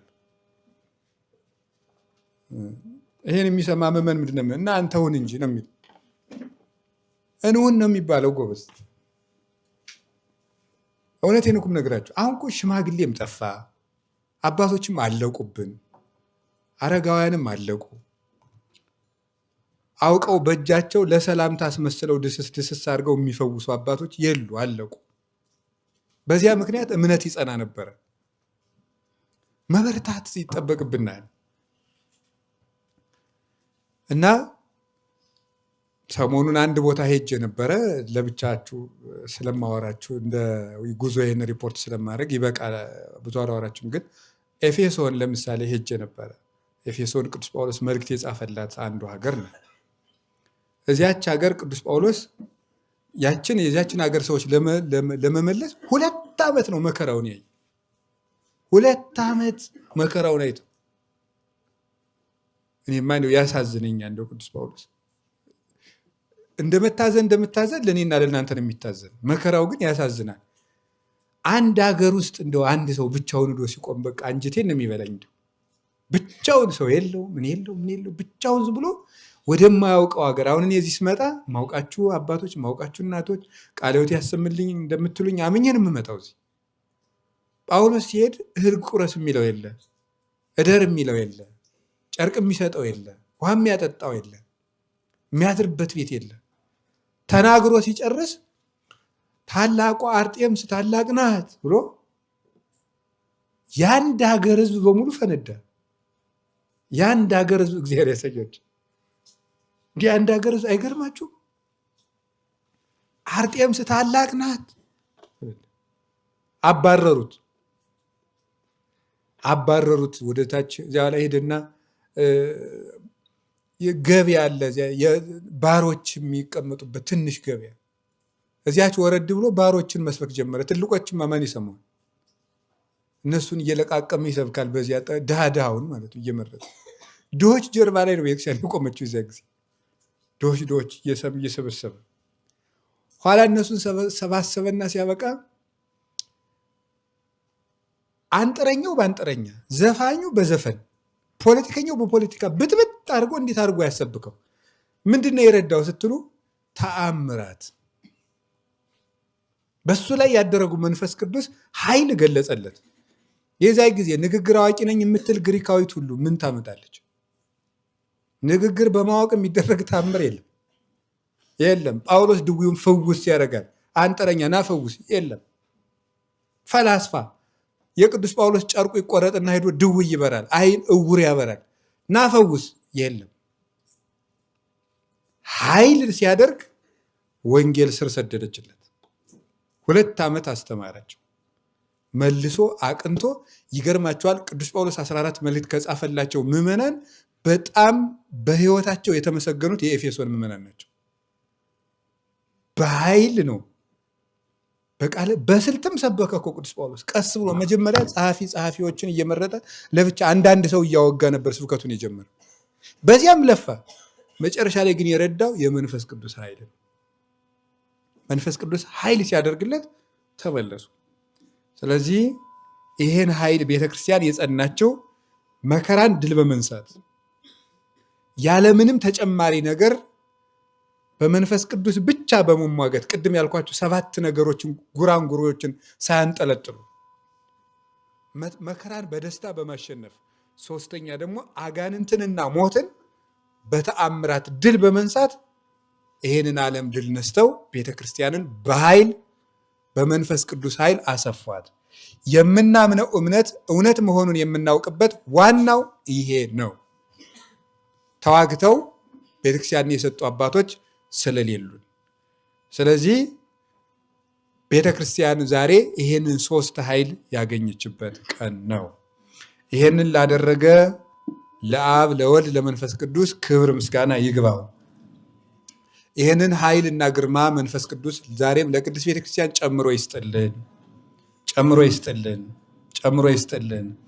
እኔ ዛሬ የመንፈስ ቅዱስ ኃይል ዛሬም ቤተክርስቲያን ውስጥ መኖሩን በምን ታረጋግጣለህ ስትሉኝ፣ ዛሬም ቤተክርስቲያን ውስጥ መኖሩን የማውቀው ድሮ ሐዋርያት በስጋ ደካማ ሆነው ያን ሁሉ መስራታቸውን፣ ዛሬ ደግሞ ጅላጅል ሁነንም ቤተክርስቲያን መኖሯል።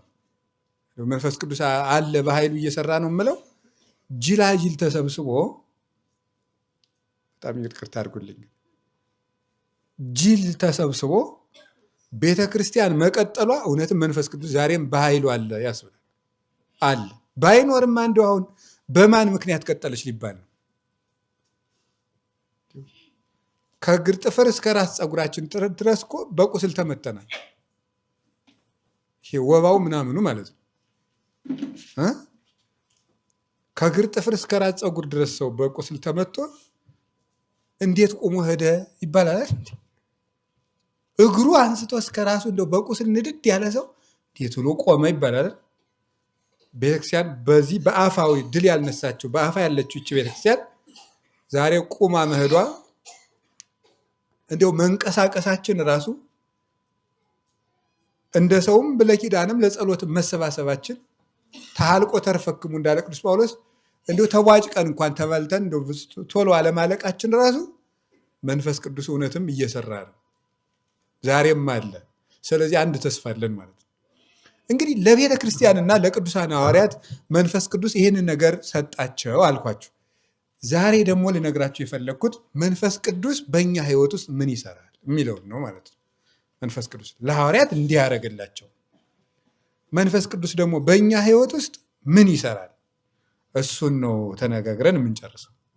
ለእኔ ነው ምንድን ነው የሚያደርግልኝ? እስቲ ወደ ግለሰብ አምጥተን ወደ እያንዳንዳችን ሕይወት ምን ያደርግልናል እግዚአብሔር መንፈስ ቅዱስ? መንፈስ ቅዱስ በእኛ ውስጥ የሚሰራበትን መንገድ በአራት መንገዶች ማየት እፈልጋለሁ።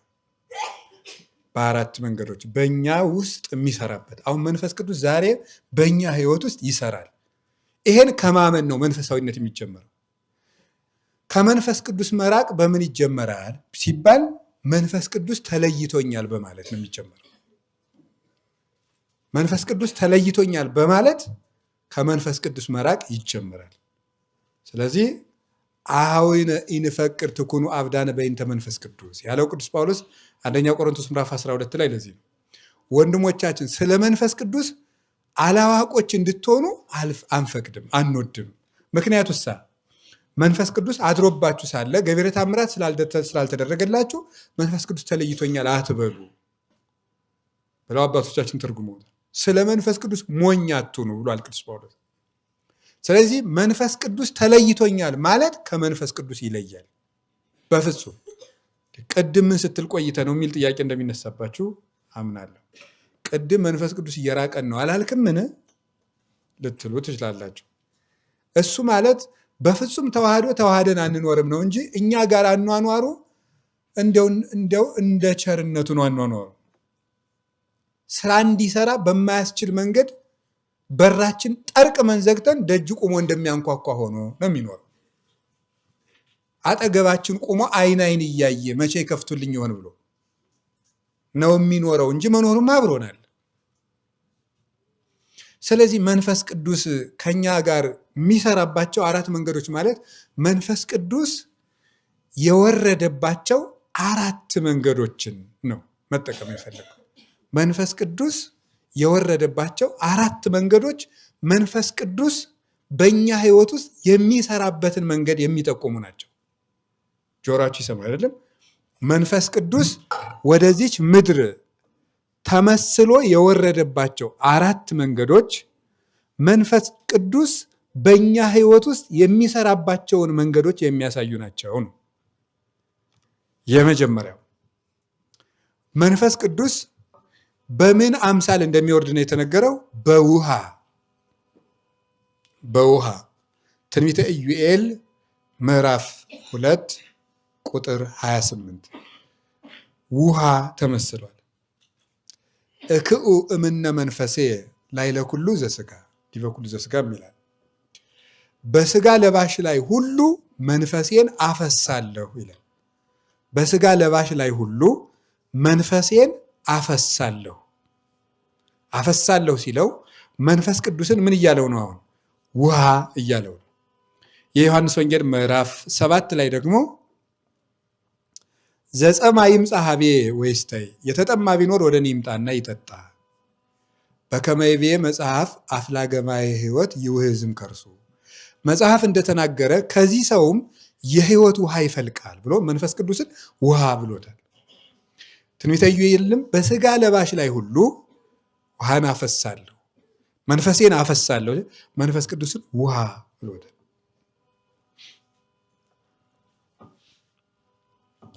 መንፈስ ቅዱስን ውሃ ብሎታል።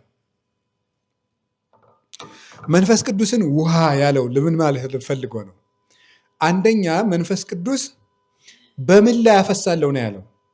በስጋ ለባሽ ላይ ሁሉ አፈሳለሁ። ይህን ያለበት ምክንያት ሰዎች ምንም ስጋውያን ቢሆኑ ሃይማኖት ካላቸው መንፈስ ቅዱስ ከነሱ አይርቅም ነው። ስጋ ያለው አንድ ሰው በሆነ ሁሉ ላይ ዘር ግንድ ሳይለይ ለሁሉ እንደሚሰጥ ሲያጠይቅ ነው በስጋ ለባሽ ላይ ሁሉ ያለው። ቀድሞ ግን በአብርሃም ልጆች ላይ ነው ረድኤቱ የሚያርፍ። አሁን ግን በስጋ ለባሽ ላይ ሁሉ ሲል ዘር፣ ቋንቋ፣ ቀለም ሳይለይ ለሁሉ ይሰጣል። ሁለተኛ ስጋ በለበሰ ሁሉ በሰው ሁሉ ላይ ማለት ነው የመጀመሪያው። አሁን ደግሞ ስጋውያን እንኳ ቢሆኑ መንፈስ ቅዱስ አይለያቸው። ለምን? ውሃ ስለሆነ። ውሃ ስለሆነ ማለት ሊያነጻቸው ነው የሚያድርባቸው ማለት ነው። ውሃ ምንድን ነው ስራው? ማንጻት ነው። ጰራቅሊጦስ ማለት ምን ማለት ነው? መንጽሔ ማለት ነው። ስለዚህ ሊያነጻቸው ያድርባቸዋል። ባንነጻ እንኳን ለማንጻት ያድርብናል መንፈስ ቅዱስ። ባንነጻ እንኳን ለማንጻት ያድርብናል። የምትፈልገው ነገር አለች። ጥረትና ፈቃድን ይፈልጋል። ግን ጥረትን ፈቃድን ይፈልጋል። ባንነጻ እንኳን ለማንጻት ያድርብናል። ስለዚህ መንፈስ ቅዱስ እድፋችንን ፈጽሞ የሚያነጻ የህይወት ውሃ ነው ማለት ነው። የህይወት ውሃ ነው። ሁለተኛ ውሃ ምንድን ነው የሚያደርገው? ይሄን እግዚአብሔርን የተጠማች ኃጢአትን ብዙ ጊዜ መጻሕፍት ምንድን ነው የሚሉት? በረሃ ይሉታል፣ ሐሩር። ሄኖክም እርስ በርሳቸው የማይቀራረቡ ቆላዎችን አየሁ ይላል እና ኃጢአትን ቆላ ይለዋል። ኃጢአት ቆላ ይባላል፣ በረሃ ይባላል፣ ሐሩር ይባላል። መንፈስ ቅዱስ ደግሞ የነፍስን ጥም የሚቆርጥ ነው። የነፍስን ጥም የሚቆርጥ። ለምሳሌ ልንገራችሁ። ኃጢአት አንዱ ችግሩ አለመጠገቡ ነው። የዛሬን ሰርቸው ድጋሚ አንሰራም ስንል ዛሬ እንደዚያ እንላለን እንጂ በሌላ ቀን ደግሞ መልሰን እንሰራዋለን። ሌላ ቀን ደግሞ የዛሬ እንላለን መልሰን እንሰራዋለን። ሌላ ቀን ደግሞ የዛሬ እንላለን መልሰን እንሰራዋለን። የኃጢአት መልስ የለውም። አንድ ሰው ግን ጥሙ የሚረካው መንፈስ ቅዱስን ያገኘለት ነው። ስለዚህ መንፈስ ቅዱስ ውሃ መባሉ የሰው ልጅ የምኞቱ ማረፊያ ነው። የመጨረሻ የሰው ልጅ የልቡ ማረፊያ መንፈስ ቅዱስ ነው። ጥም የሚቆረጠው ያ ማለት የልብ ሰላም ማለት ነው። ሰው ርፍ የሚለው መንፈስ ቅዱስ ያድርበት ነው። ለምን አሁን አንድ ጊዜ ይሁን ሰውነታችን ቆሽሾ ወይም ሰው መንገድ ስንሄድ ውለን በጣም ብዙ ላብ ሲፈሰን ውሎ ድንገት ውሃ ስንታጠብ የእረፍት ስሜት የሚሰማን ለምንድን ነው? የሰው ልጅ በንጽህና የሚያርፍ ፍጡር ስለሆነ ነው። ፍጥረታችን ራሱ ለንጽህና የተፈጠረ ነው። እድፈት እረፍት አይሰጠንም። ክፋት አያሳርፈንም። የሚያሳርፈን መንጻት ስለሆነ ነው። ስለዚህ መንፈስ ቅዱስ የሚያነጻና ጥም የሚቆርጥ ነው። ሶስተኛው መንፈስ ቅዱስ በውሃ ተመስሎ መነገሩ ለፍሬ የሚያበቃን ስለሆነ ነው። ፍሬ የለሾችን ለፍሬ የሚያበቃ ስለሆነ መንፈስ ቅዱስ ውሃ ጠጥቶ አትክልት እንደሚያፈራው መንፈስ ቅዱስ ፍሬ ቢስ ክርስቲያኖችንም ቢሆን ለፍሬ ያበቃቸዋል። ለዚህ ነው በትንቢተ ኢሳይያስ ወይበል አሐዱሂ እስመ ይቡስ አነ፣ ማንም ሰው እኔ ደረቅ እንጨት ነኝ አይበል ያለው ለዚህ ነው። ማንም ሰው እኔ ደረቅ እንጨት ነኝ አይበል። ለምን? መንፈስ ቅዱስ ካደረበት ማንም ሰው ለፍሬ ይበቃል። እኔ ፍሬ የለሽ ሰው ነኝ፣ ፍሬ ቢስ ሰው ነኝ ማለት የለበትም። መንፈስ ቅዱስ ካደረበት ፍሬ የሌለው ሰው የለም በምድር ላይ። ይማርም አይማርም በምድር ላይ ፍሬ የሌለው ሰው የለም፣ መንፈስ ቅዱስ ያደረበት ሰው። የምናፈራቸው ደግሞ ምንድን ናቸው? እነዚያ 9 ናቸው። ገላትያ ምዕራፍ 5 ቁጥር ስንት እንደሆነ 16 ጀምሮ እንደሆነ ነው የምረዳው። ቁጥር ከሳትኩ ታስተካክሉታላችሁ። ወፍሬውኒ ለመንፈስ ቅዱስ ብሎ የመንፈስ ቅዱስ ፍሬውም ይታወቃል ይላል። ተስፋ፣ ትዕግስት፣ ቸርነት፣ በጎነት፣ እነዚህ የመንፈስ ቅዱስ ፍሬዎች ናቸው። መንፈስ ቅዱስ ያደረበት ሰው እነዚህን ፍሬዎች ይለቀሙበታል ማለት ነው። እነዚህ ፍሬዎች ይለቀሙበታል። አንድ ሰው መንፈስ ቅዱስ እንዳደረበት የምናየው እነዚህን ፍሬዎች ሽርግግ አድርጎ ስናየው ነው። በየዘለላው እነዚህን አፍርቶ ስናየው ነው። ፍቅር የሌለው ሰው መንፈሳዊ ነኝ ማለት አይችልም። የመንፈስ ፍሬ ነው አለ። ሎሚን ሎሚ የምናሰኘው ፍሬውን አይተን ነው። ሙዝን ሙዝ ያልነው ፍሬውን አይተን ነው። ብርቱካን ብርቱካን ያልነው ፍሬውን አይተን ነው። ሰውን መንፈሳዊ የምንለው እነዚህን ፍሬዎች ስናይበት ነው። ለእነዚህ ፍሬዎች ስለሚያበቃ ፍሬ የሌላቸውን ፍሬ ምንድን ነው ያላቸው? ጌታ ዮሐንስ ወንጌል ምዕራፍ 15 ላይ ሲናገር ቁጥር 10 ላይ ወሬሰክሙ ከመ ትሁሩ ወፍሬ ትፍረዩ፣ እንድትሄዱና ፍሬ እንድታፈሩ አደርጋችኋለሁ። ወፍሬክሙኒ ይነብር ለዓለም፣ ፍሬያችሁም ለዘላለም ይኖራል አላቸው። ፍሬ እንድታፈሩ ልካችኋለሁ ያላቸው ሐዋርያት ቀድሞ ፍሬ አልነበራቸው። መንፈስ ቅዱስ ያድርባቸው ነው ይህን ፍሬ ያፈሩት። ስለዚህ ይህን ፍሬ እንዲያፈሩ ግን ምንድን ነው ያላችሁ? እስዕድ ወለአብ፣ አብን እለምነዋለሁ ይፈኑ ለክሙ ጰራቅሊጦስ መንፈሰ ጽድቅ፣ የእውነት መንፈስን ጰራቅሊጦስን ይልክላችሁ ዘንድ እሱም አለ መንፈሰ ጽድቅ ዘይክ ለዓለም ለሲኦቶ፣ ዓለም ገንዘብ ሊያደርገው የማይቻለው የእውነት መንፈስ እልክላችኋለሁ። እሱም የሚያረክሙ ኩሎ ያዘክረክሙ ኩሎ፣ ሁሉን ያስተምራችኋል፣ ሁሉን ያስታውሳችኋል አላቸው። ቅዱስ ቀሌምንጦስ ዘሮም ለምን እረሳለሁ ትለኝ እንደሆነ የማይረሳው መንፈስ ቅዱስ ከአንተ ቢለይ ነዋ ይላል። ስለዚህ እንዳትረሳ ከፈለግ የማይረሳውን መንፈስ ቅዱስ ገንዘብ አድርግ። ጌታ ምንድን ይላቸዋል? እንዳትረሱ ያስታውሳችኋል ነው ያላቸው። ሐዋርያት እኮ ያስተማራቸውን ረስተው ነው የስቅለት ዕለት ሲፈሩ የዋሉት። ረስተን ነው የምንበድለው። እንዳትረሳ ግን ከመንፈስ ቅዱስ አትራቅ። ስለዚህ መንፈስ ቅዱስ በውሃ መመሰሉ ለፍሬ ስለሚያበቃን፣ ጥማችን ስለሚቆርጠው፣ ከድፋችን ስለሚያነጻን፣ ለፍሬ ስለሚያበቃን መንፈስ ቅዱስ በውሃ ተመስሏል። ስለዚህ ለዚህ ነው ቄሱ ወውሩክ መንፈስ ቅዱስ ጰራቅሊጦስ መጽንዒ ወመንጽሒ ለኩልነ ይላል። ሁላችንን የሚያነጻ መንጽሒ የሚያነጻ ጰራቅሊጦስ መንፈስ ቅዱስም ቡሩክ ነው የሚለው ለዚህ ነው። የሚያነጻ መጽንዒ የሚያጸና። ስለዚህ እዚህ ውስጥ አንድ ነገር ልንገራችሁ። መንፈስ ቅዱስን በስጋ ለባሽ ላይ ያፈሳለሁ ማለት ፍጹም ስጋዊ እንኳ ብንሆን ይሄን ሶስት ነገር ሊያደርግልን መንፈስ ቅዱስ ከኛ ርቆ አያውቅም። እነዚህን ሶስት ነገሮች ሊያደርግልን ግን ምንድን ነው የሚለው? አንድ ነገር ግን ተናግሯል። እክኡ ነው ያለ፣ አፈሳለሁ። እስኪ አንድ ጥያቄ ልጠይቃችሁ። ውሃ ወደ ላይ ይፈሳል ወደ ታች? ወደ ታች ነው የሚፈሰው አይደለም? ይሄ ማለት ምን ማለት ነው? ትሁት ወደሆነ ሰውነት ነው መንፈስ ቅዱስ የሚያድረው። አፈሳለሁ ያለው ለዚህ ነው። ወደ ላይ ያለከዋለሁ አይደለም ያለው፣ አፈሳለሁ ያለው በተሰበረ ልብ ነው መንፈስ ቅዱስ የሚያድረው። ቢያንስ አንድ ነገር ያስፈልጋል፣ በደለኛነትን ማመን ማለት። ልበ ትሑተ ወየዋህ ይሜንን እግዚአብሔር፣ የተሰበረ ልብን እግዚአብሔር አይንቅም የተባለ ለዚህ ነው። ስለዚህ መንፈስ ቅዱስ ውሃ ከላይ ወደታች እንዲፈስ ከሰማይ ይወርዳል፣ ውሃው ነው ይፈሳል መባሉ መፍሰስ በሚል ግስ የተነገረለት ለምንድን ነው ስትሉ በተሰበረ ልብ ስለሚያድር ነው።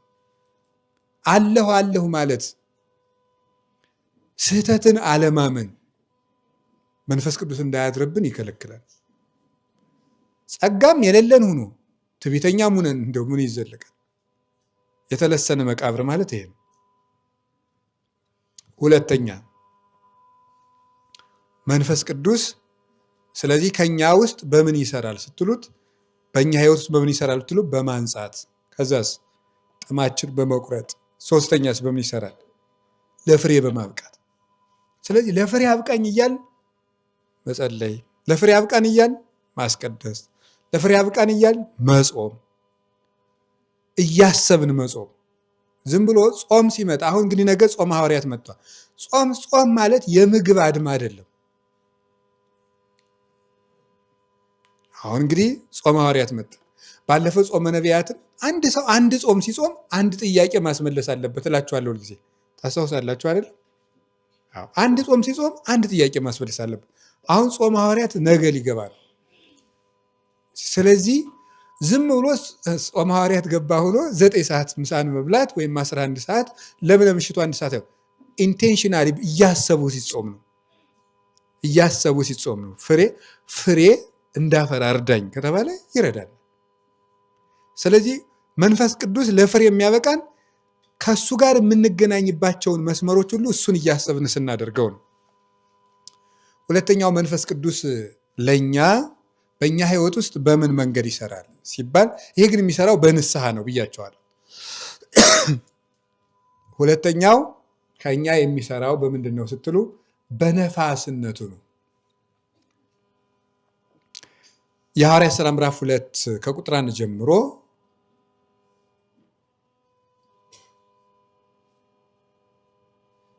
ወመጻ ግብተ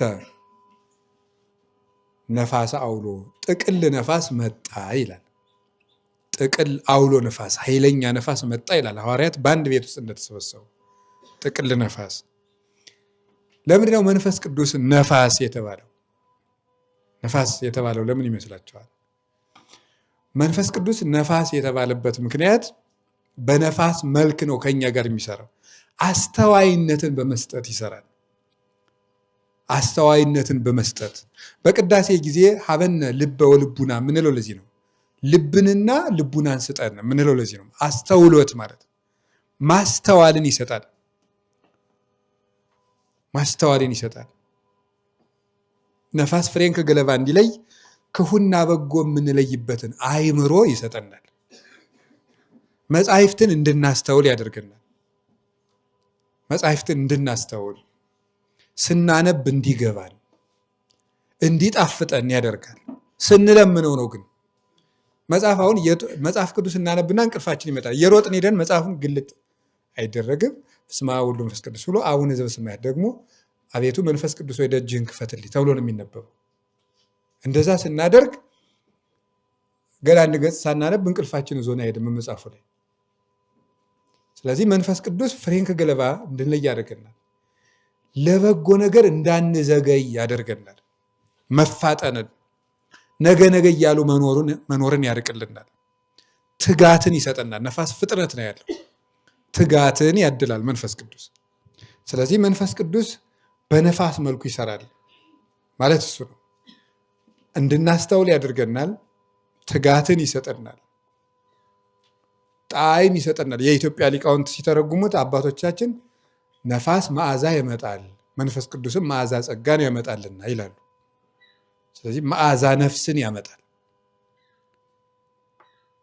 ጣዕም የሚባለውን ይሄ ጸሎት ላይ ጣዕም፣ ጾሙ እንዲጣፍጠን፣ ጸሎቱ እንዲጣፍጠን፣ ቅዳሴ እንዲጣፍጠን፣ እንደው ዝም ብሎ እንደ ስራ በተደጋጋሚ ልምዱ ሆኖብን የምናደርገውን ነገር እየተሰማን እንድናደርገው ያደርጋል። መንፈስ ቅዱስ ይረዳል። ይሄንን በረቀቀ መንገድም ይረዳናል። መንፈስ ቅዱስ ነፋስ መባሉ ለዚህ ነው። ነፋስ ግድግዳ አይከለክለውም፣ ተራራ አይጋርደውም፣ ወንዝ አያስቀረውም። ነፋስን መንፈስ ቅዱስ እኛን በማናውቀው መንገድ ይረዳናል። በማናውቀው መንገድ ከአእምሯችን በላይ በሆነ መንገድ እና ለዚህ ነው በጣም አንድ ሁልጊዜ በጣም የምወደው አንድ ቃል አለ። ቶሎ እንኳን ማልናገረው ደስ ስለሚለኝ ማለት ነው። ፊልጵስዩስ ምዕራፍ 4 ቁጥር 7 ጀምሮ ያለ ነውና አእምሮን ሁሉ የሚያልፍ የእግዚአብሔር ሰላም ከእናንተ ጋር ይሁን የሚል ነው። አእምሮን ሁሉ የሚያልፍ የእግዚአብሔር ሰላም ምን ማለት ነው? አእምሮን ሁሉ የሚያልፍ የእግዚአብሔር ሰላም ግዙ እንደዚህ አድርጎ እንዲሰማን አያደርገውም። በእውነት ነው የምናገር። እዚህ ላይ በአውደ አማርኛ የተረጉመው ሰው ሸጋ አድርጎ ተርጉሞታል። አእምሮን ሁሉ የሚያልፍ የእግዚአብሔር ሰላም። አእምሮን ሁሉ የሚያልፍ ማለት ምን ማለት ይመስላችኋል? አእምሮን ሁሉ የሚያልፍ የእግዚአብሔር ሰላም ከእናንተ ጋር ይሁን ማለት በልመናና በምልጃ ወደ እግዚአብሔር አስታውቁ እንጂ በአንዳች ነገር አትጨነቁ። አእምሮን ሁሉ የሚያልፍ የእግዚአብሔር ሰላም ከእናንተ ጋር ይሆናል ይላል። አእምሮን ሁሉ የሚያልፍ ማለት እንጎዳበታለን ባልነው ነገር እንድንጠቀምበት፣ አልቋል ያልነው ነገር በረከት እንዲሆን፣ ጠፍቷል ያለው እንዲገኝ፣ ጠላት ነው ይገለናል ያልነው ሰው ወዳጅ እንዲሆነን በማድረግ ከኛ ግምትና ቁጥጥር ውጭ በሆነ ከኛ እውቀት ውጭ በሆነ መንገድ የሚገኝ የእግዚአብሔር ሰላም። ልብንም የሚያሳርፍ ሰላም ነው። በቀመር የማይገኝ ሰላም። ገሌ ወዳጄ ነው ብደውልለት እንዲያደርገኛል፣ ብነግረው እንዲያደርገኛል፣ ገሌና ገሌ ተመካክረው እንዲያደርጉልኛል ካልነው ውጭ ያላሰብነው ወዳጅ በመስጠት የባድ ዘመድ የዱር መንገድ እየሰጠ ፍጹም እረፍትን የሚሰጥ መንፈስ ቅዱስ ነው። እሱን ማመን እምነታችን እንዲጨምርልን አሁንም መለመን ነው። ስለዚህ መንፈስ ቅዱስ ደንቆሮ ብንሆንበትም እንዲህ አድርጎ ይረዳናል። ሶስተኛ አልተገነዘብነው ይሆናል እንጂ በዚህ መልኩ ያረዳው ሰው የለም። ሶስተኛ መንፈስ ቅዱስ ሲወርድ ምንድን ነው? ወሬው ልሳናተ እሳት ክፉላተ በእሳት ላንቃ ወረደ ነው። እሳት ሆኖ ለምደ የወረደ። ስለዚህ መንፈስ ቅዱስ በእሳት መንገድ ይረዳናል። በእሳት መንገድ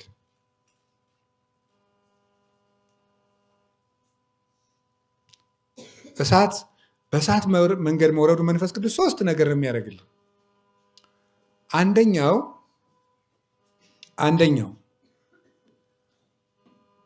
እሳት ጉልበተኛውን ብረት ያቀልጣል።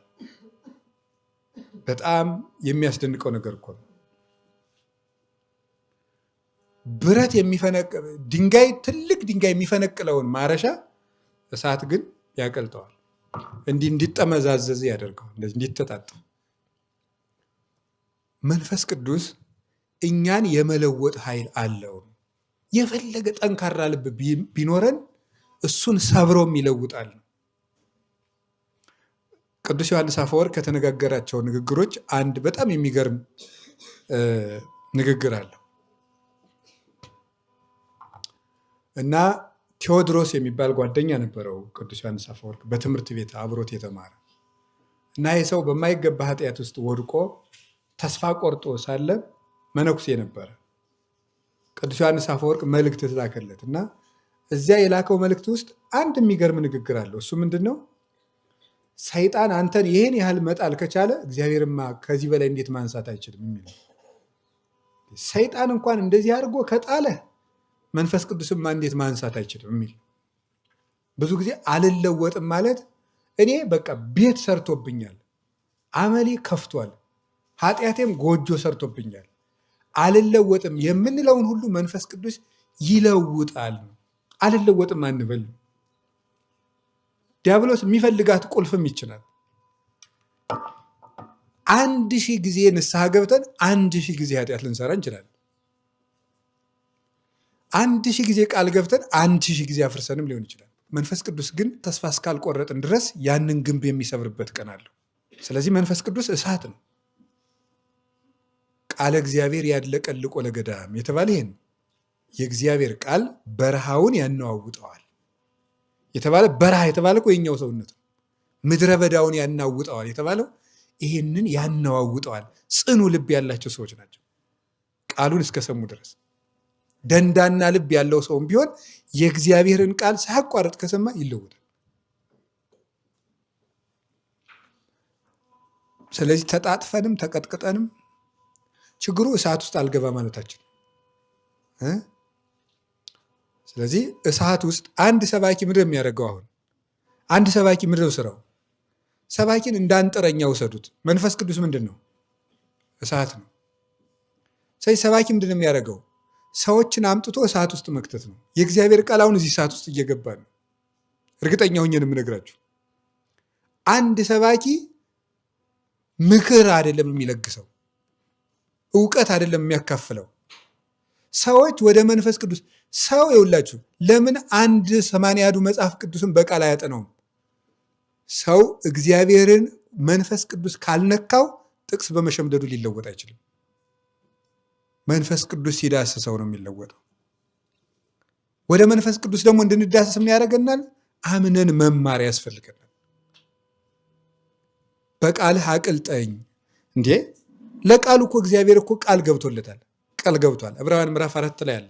እስመ ቃለ እግዚአብሔር ከመ ሰይፍ ዘክልኤ አፉሁ። ምንድን ነው? የእግዚአብሔር ቃል ይሰራል። ወይበልዕ እምሰይፍ ዘክልኤ አፉሁ ነው። 2 አፍ ካለው ሰይፍ ይልቅ የተሳለ ነው። ወይፈልጥ ነፍስተ እመሌሊት። አጥንትን ከጅማት ስጋን ከአጥንት ይለያል። የእግዚአብሔር ቃል ይሰራል ይላል ቅዱስ ጳውሎስ። ይሰራል። በኢሳይያስም ቃሌ ሳይመታ ተወርሮ አይመለስም ይላል። ስለዚህ የእግዚአብሔር ቃል ይሰራል። አሁን ወደ ጉባኤ ስንመጣ እስቲ እንደው ስብከት ሰምቼ ልምጣ ብሎ አይደለም የሚመጣው። የመንፈስ ቅዱስ እሳት ውስጥ ለመግባት ነው የሚመጣው። እንደዛ አድርገን ስንመጣ መንፈስ ቅዱስ እሳት ውስጥ ዋልን ማለት ነው። አንድ ቀን እግዚአብሔር ያቀልጠናል። ከዚያ ይሰራናል። ደግሞ እሱ እግዚአብሔር ይሰራል።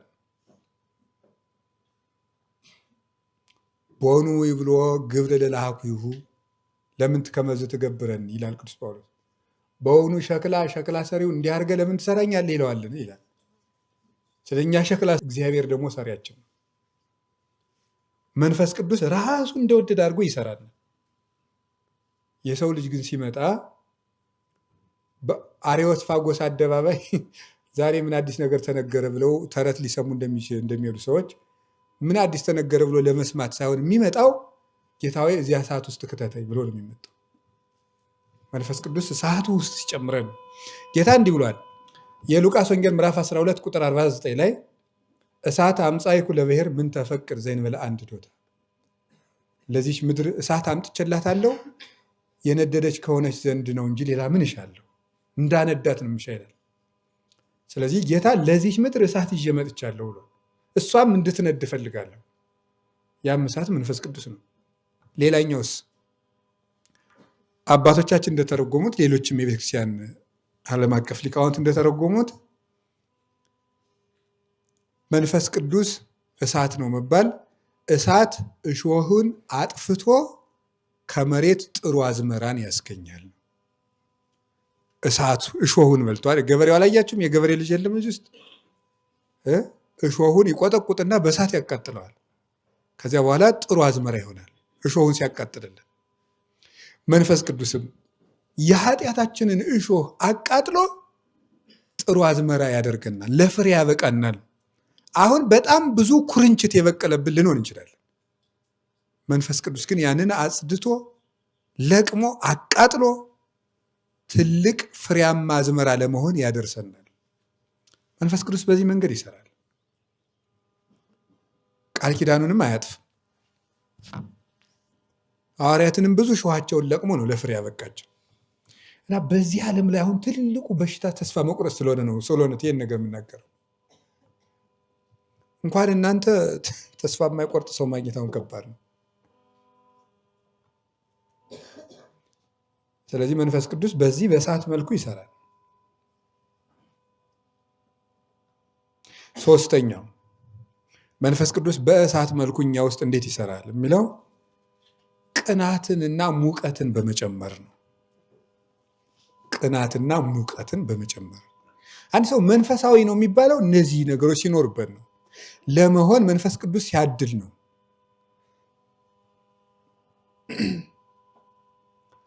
ሙቀት ማለት ይሄ ምንድን ነው የሚባለው? አልቅሱ አልቅሱ የሚል፣ እዘኑ እዘኑ የሚል፣ የጌታን መከራ አስቦ የሚቆረቆር ልብ፣ የቤተ ክርስቲያን ችግር የሚገደው፣ የተራቡት ጦም ማደራቸው፣ ሰዎች በግፍ መታሰራቸው፣ ስደተኞች መሰደዳቸው፣ ትውልድ መጥፋት የሚያሳዝነው እንደ ኤልያስ ለቤተ ክርስቲያን የሚቀና መሆን የሚችለው መንፈስ ቅዱስ ያድርበት ነው። ያለ መንፈስ ቅዱስ መንፈሳዊ ቅናት አይገኝም። ይሄ የልብ መንደድ ማለት ነው። ታስታውሳላችሁ አይደል? የኤማውስ መንገዶች ምንድን ናቸው? ቀን ሙሉ ሲናገረን ያለ እሱ አይደለም ወይ? ነድደን ልበን ልባችን ሲነድብን አልነበረም ወይ አሉ። ከክርስቶስ በመንፈስ ቅዱስ የሚነገር ቃል ነው ልብን የሚያነደው። ያቺ የልብ መንደድ ናት ቅናት የምትባል። ቅዱስ ጳውሎስም አቴና እንደገባ መንፈሱ ተበሳጨበት ጣዖት ሲያበዙ አይቶ የሚለው ይሄ ቅናት። ቆሮንቶስ መልእክቱ ላይም እንደ ንጽሕት ድንግል ፈሐርኩክሙ ለአሐዱ ምት፣ ለአንድ ሙሽራ ለንጹህ ድንግል አጫችኋለሁ ያውም ክርስቶስ ነው የሚለው። እቀናላችሁ ይላል። ይህን ቅዱስ ኤፍሬም ሲተረጉመው ለአንድ ድንግል ለክርስቶስ አጫችኋለሁ ብሎ ለቆሮንቶስ ሰዎች የሚነግራቸው ይላል ቅዱስ ኤፍሬም እቀናለሁ እያለ ነው ይላል። ቅዱስ ጳውሎስ ሰው እናቱ ለአባቱ ብቻ ሚስት እንድትሆን ሌላ ወንድ ግን ቢመጣ እንደሚቆረቆረው እንደሚቀናው ጳውሎስ ለቤተክርስቲያን እንዲሁ ነው ይቀናል። ከዛ ቅዱስ ኤፍሬም መልሶ ጌታ ኢየሱስ ክርስቶስ ጳውሎስ አጭቶ እኔን ያንተ ሙሽራ አላደረገኝምን? ታዲያ ሌሎች ሲያበላሹኝ ለምን አትቀናም? እነዚህ ዲያብሎስን ነው እንደዛ የሚለው። እኔ እኮ ያንተ ሙሽራ ነበርኩ፣ ሌሎች ሲያበላሹኝ አትቀናም እንዴ ይላል ቅዱስ ኤፍሬም። እባክህ ቅናና ካለውበት አውጣኝ ይላል። ይሄ ለምዕመንም ለቤተ ክርስቲያን አባትም ለጳጳስም ለመምህርም ለካህንም ለዲያቆንም ለመነኩሴም ለክርስቲያን ቅናት ከውስጥ የሆነ መቆርቆር የሚመጣው መንፈስ ቅዱስ ያድርብን ነው። ያንንም የሚሰጠን ገና የምንቀበለዋለን። መንፈስ ቅዱስ ይሄ ያላቸውን ሰዎች እየመረጠ ይጠራል ማለት አይደለም፣ ይሄንንም ይሰጣል። መንፈስ ቅዱስ ይሄንን ቅናት የሚያድል ነው፣ የሚለግስ ነው። ለዚህ ያበቃናል። ዝም ብለን ቀዝቃዛና ለዘብተኛ የነበርነውንም ለዚህ ማዕረግ እንድንበቃ ያደርገናል። መንፈስ ቅዱስ በእሳት ሲሰራ ይሄ ነው። የመጨረሻውና አራተኛው መንፈስ ቅዱስ በእኛ የሚሰራው በርግብ መልኩ ነው። በርግብ አምሳል አይደል የወረደው? በርግብ መልኩ በእኛ ህይወት ውስጥ ይሰራል መንፈስ ቅዱስ። በርግብ መልኩ በርግብ መልኩ ወደኛ በእኛ ህይወት ውስጥ የሚሰራበትን 3 መንገድ ብቻ ልጠቁማችሁ። በርግብ መልኩ መንፈስ ቅዱስ ርግቡ ነው መውረዱ፣ እሳቱ ነው መውረድ፣ ውሃ መውረድ፣ በነፋስ አምሳል መውረድ። እነዚህ 4ቱ መውረዶች መንፈስ ቅዱስ በእኛ ህይወት ውስጥ የሚሰራባቸው መንገዶች ናቸው። አንደኛው ደግሞ አራተኛው በርግብ መልክ ለኛ ይሰራል። ርግብ በምትሰራበት መንገድ የመጀመሪያው ርግብ ኦሪት ዘፍጥረት ምዕራፍ 1 ቁጥር 2 ላይ ያለውን ቃል አስታውሳቸዋለሁ። ኦሪት ዘፍጥረት ምዕራፍ 1 ቁጥር 2 ላይ እግዚአብሔር ሰማይና ምድርን ፈጠረ ካለ በኋላ ምድርስ ሀለወት ራቃ፣ ምድር ግን አትታየም ነበር። ወጽልመት መልዕልተ ቀላይ፣ በውሃው ላይ በጥልቁ ላይ ጨለማ ነበረ። ወመንፈስ እግዚአብሔር ይጼልል መልዕልተ ማይ፣ የእግዚአብሔር መንፈስም በውሃው ላይ ሰፎ ነበር ይላል። ስለዚህ አሁን ምድር ባዶ ነበረች፣ አትታይም ነበር። በዚያ ላይ ውሃ ነበረበት፣ በውሃው ላይ ጨለማ ነበር፣ በላይ የእግዚአብሔር መንፈስ ሰፎ ነበር ይላል። ይህንን የቤተክርስቲያን ሊቃውንት ሲተረጉሙት ምድር ባዶ ነበረች ማለት ይሄ ጥሩ ነገር አለው የማይባል ሰው ነው። ባዶ ሰው ነው፣ ምንም የሌለው ነው። ይሄ ነገሩ ጥሩ ነው የማይባል ሰው፣ ባዶ ሰው እና የክርስቲያኖች ፈተናቸውም እነዚህ ሁለቱ ናቸው። ባዶነትና ጨለማ፣ ድንቁርና ማለት ነው። ባዶ ነበረች፣ ከዛ ጨለማ በላይዋ ላይ ነበረበት። መሀል ላይ ቀላይ ኃጢአት ነው፣ ጨለማ ድንቁርና ነው። ባዶነት ምንም ጸጋ፣ ምንም ሁሉ ነገሩን ያጣ ተጎንድሾ ያለቀ ማለት ነው። ተመልምሎ ያለቀ ግንድ የሆነ የቀረው ጥሩ ነገር የሌለው ሁሉ የተበላሸበት ስለ ራሱም ተስፋ የሌለው ባዶ ሰው ማለት ነው። እንደሱ ነው። በጣም ደስ የሚለው ግን የእግዚአብሔር መንፈስ በዚህ ሁሉ ላይ ነበር። ሰው እንደዚህ ሁሉ ሆኖ ግን መንፈስ ቅዱስ አይለየው። የመንፈስ ቅዱስ ደግነቱ የሚገርመው በዚህ ነው። እንደዚህ ሁሉ ሆኖ የሰው ልጅ አንድ ነገርን እስከማይቀረው ድረስ ተበላሽቶ መንፈስ ቅዱስ አብሮት ይኖራል። በላዩ እየሰፈፈ ይኖራል። በላዩ እንዲሰፍ ያደረገው ውሃው ነው። ጥምቀቱን መሰረት አድርጎ በላዩ ላይ ይኖርበታል። በዚህ ሰው ላይ ምንም ባዶ ቢሆን፣ ምንም ጨለማ ቢሆን፣ ምንም ኃጢአቱ ማይበል ቢሆንበት በጥምቀቱ ባህርነት ላይ እየሰፈፈ መንፈስ ቅዱስ በሰው ሕይወት ውስጥ ይኖራል። ፍሬ እስኪያፈሩለት ድረስም ይታገሳል፣ ይጠብቃልም። በክንፎቹም ሙቀት ይሰጠዋል። ክንፈ ጸጋው ነው። ከዚያ በኋላ ምድር ድብልቅልቅ ያለች ነበረች። ዝርክርክ ሕይወቱን አጥርቶ መልካም ምድር ያደርገዋል። ከምድር እስከዚህ እስከ ብሩህ ሰማይ ያለው ምድሩም ሁሉም የተደባለቀ ነበር። ሁሉ ነገሩ የተደባለቀበትን ሰው መስመር የሚያስይዝ መንፈስ ቅዱስ ነው። ከዚያስ ከአሁን ቀደም ተማምረንበት እናውቃለን። በዚህ ርዕስ ላይ ኦሪት ዘፍጥረት ምዕራፍ 8 ላይ ስትሄዱ ደግሞ ርግብ ማረፊያ አጥታ ትመላለስ ነበር አይደለም? ከኖህ መርከብ እየወጣች። ይሄ ምልልሷ ምንድን ነው? መንፈስ ቅዱስ የሰው ሰውነት ለሱ መግቢያ እስኪሰጠው ድረስ ይመላለሳል። ሁልጊዜ ይመጣል እና አንድ ሰው መንፈስ ቅዱስ እንዳልተለየው ምልክቱ ምንድን ነው ሲባል ኃጢአት ሲሰራ እየቆረቆረው መስራቱ ነው። አበው እንዲተረጉሙታል። ኃጢአት ሲሰራ እየቆረቆረው ከሰራ ይሄ ሰው መንፈስ ቅዱስ አልተለየውም ማለት ነው። ቀጥሉበት አላልኩም፣ እንቀጥልበትም አላልኩም። አባባሌ መንፈስ ቅዱስ አልተለየንም ነው። ሌላው ቀርቶ ሰው ኃጢአት ሲሰራ ሰው የሚደርስበት ከሆነ መንፈስ ቅዱስ አልተለየውም ማለት ነው። ምክንያቱም መንፈስ ቅዱስ አስደንግጦ ወደ እሱ ሊመልሰው ስለፈለገ ነው። እና እንግዲህ ከዚህ በላይ ምን ተስፋ አለ? ባዶ ሆነንም ደንቆሮም ሆነን ኃጢአት እንደማይበል እየተንጓለለብን መንፈስ ቅዱስ አይለየንም። መነሳት አለብን። አሁን እግዚአብሔር እንደው ፈቅዶ ረድቶን ወዶ ከዛሬው እሑድ በኋላ እንኳን እንደው ብንነሳ መልካም ነበር። 2 መንፈስ ቅዱስ በርግብ አምሳል ያልኳቸው ይሄ መመላለሱ እና በጣም የሚገርም ነገር መንፈስ ቅዱስ በርግብ አምሳል ወረደ ስንል ርግብ በጣም ደግ ናት። እንደምታውቋት በጣም የዋህ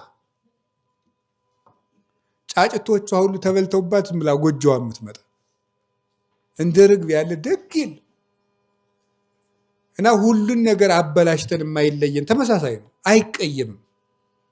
አሁን አንድ ሰው ሄዶ ቤተክርስቲያን ኃጢአት ሰርቶ እንደሆነ ሆኖ እግዚኦ መሐረነ ክርስቶስ ቢል ሌባ አስመሳይ ውጣ አይልም። መንፈስ ቅዱስ እንደ ርግብ አይን አይኑን ያየዋል። ይሄ ልጅ ሊረባልኝ ነው ብሎ እንዲመለስ በቅንነት የሚያይ ፍጹም ደግ ነው የእግዚአብሔር መንፈስ። ጌታ ምንድን ነው ያላቸው? የሰማርያ ሰዎች ደቀ መዛሙርቱን አልቀበል ሲሉና ጌታን አልቀበል ሲሉ ምንድን ነው ያሉት? ነጎድጓድ ወርዶ ይብላቸው አሉት። ጌታ ምን አይነት መንፈስ ነው ያለባቸው አላቸው። የኔ መንፈስ እንደዚህ አያደርግም ማለት ነው። የእግዚአብሔር መንፈስ የጭካኔ፣ የቁጣ፣ የነፍስ መግደል፣ የይበለው የያጥፋው መንፈስ አይደለም። የእግዚአብሔር መንፈስ የይቅርታ ነው። ምን አይነት መንፈስ ነው ያለባቸው ያላቸው ደቀ መዛሙርቱን ጌታ ለዚህ ነው። ከየት የመጣ ከወዴት ያለ መንፈስ ነው እንደሚያስብላቸው። የእግዚአብሔር መንፈስ ግን የርኅራኄ መንፈስ ነው። የይቅርታ መንፈስ ነው። የስርየት መንፈስ ነው። ስለዚህ ምን እናድርግ ነው ያላቸው ሲሉት የሐዋርያት ሥራ ምዕራፍ 2 ቁጥር 29 ላይ ታነቡታላችሁ።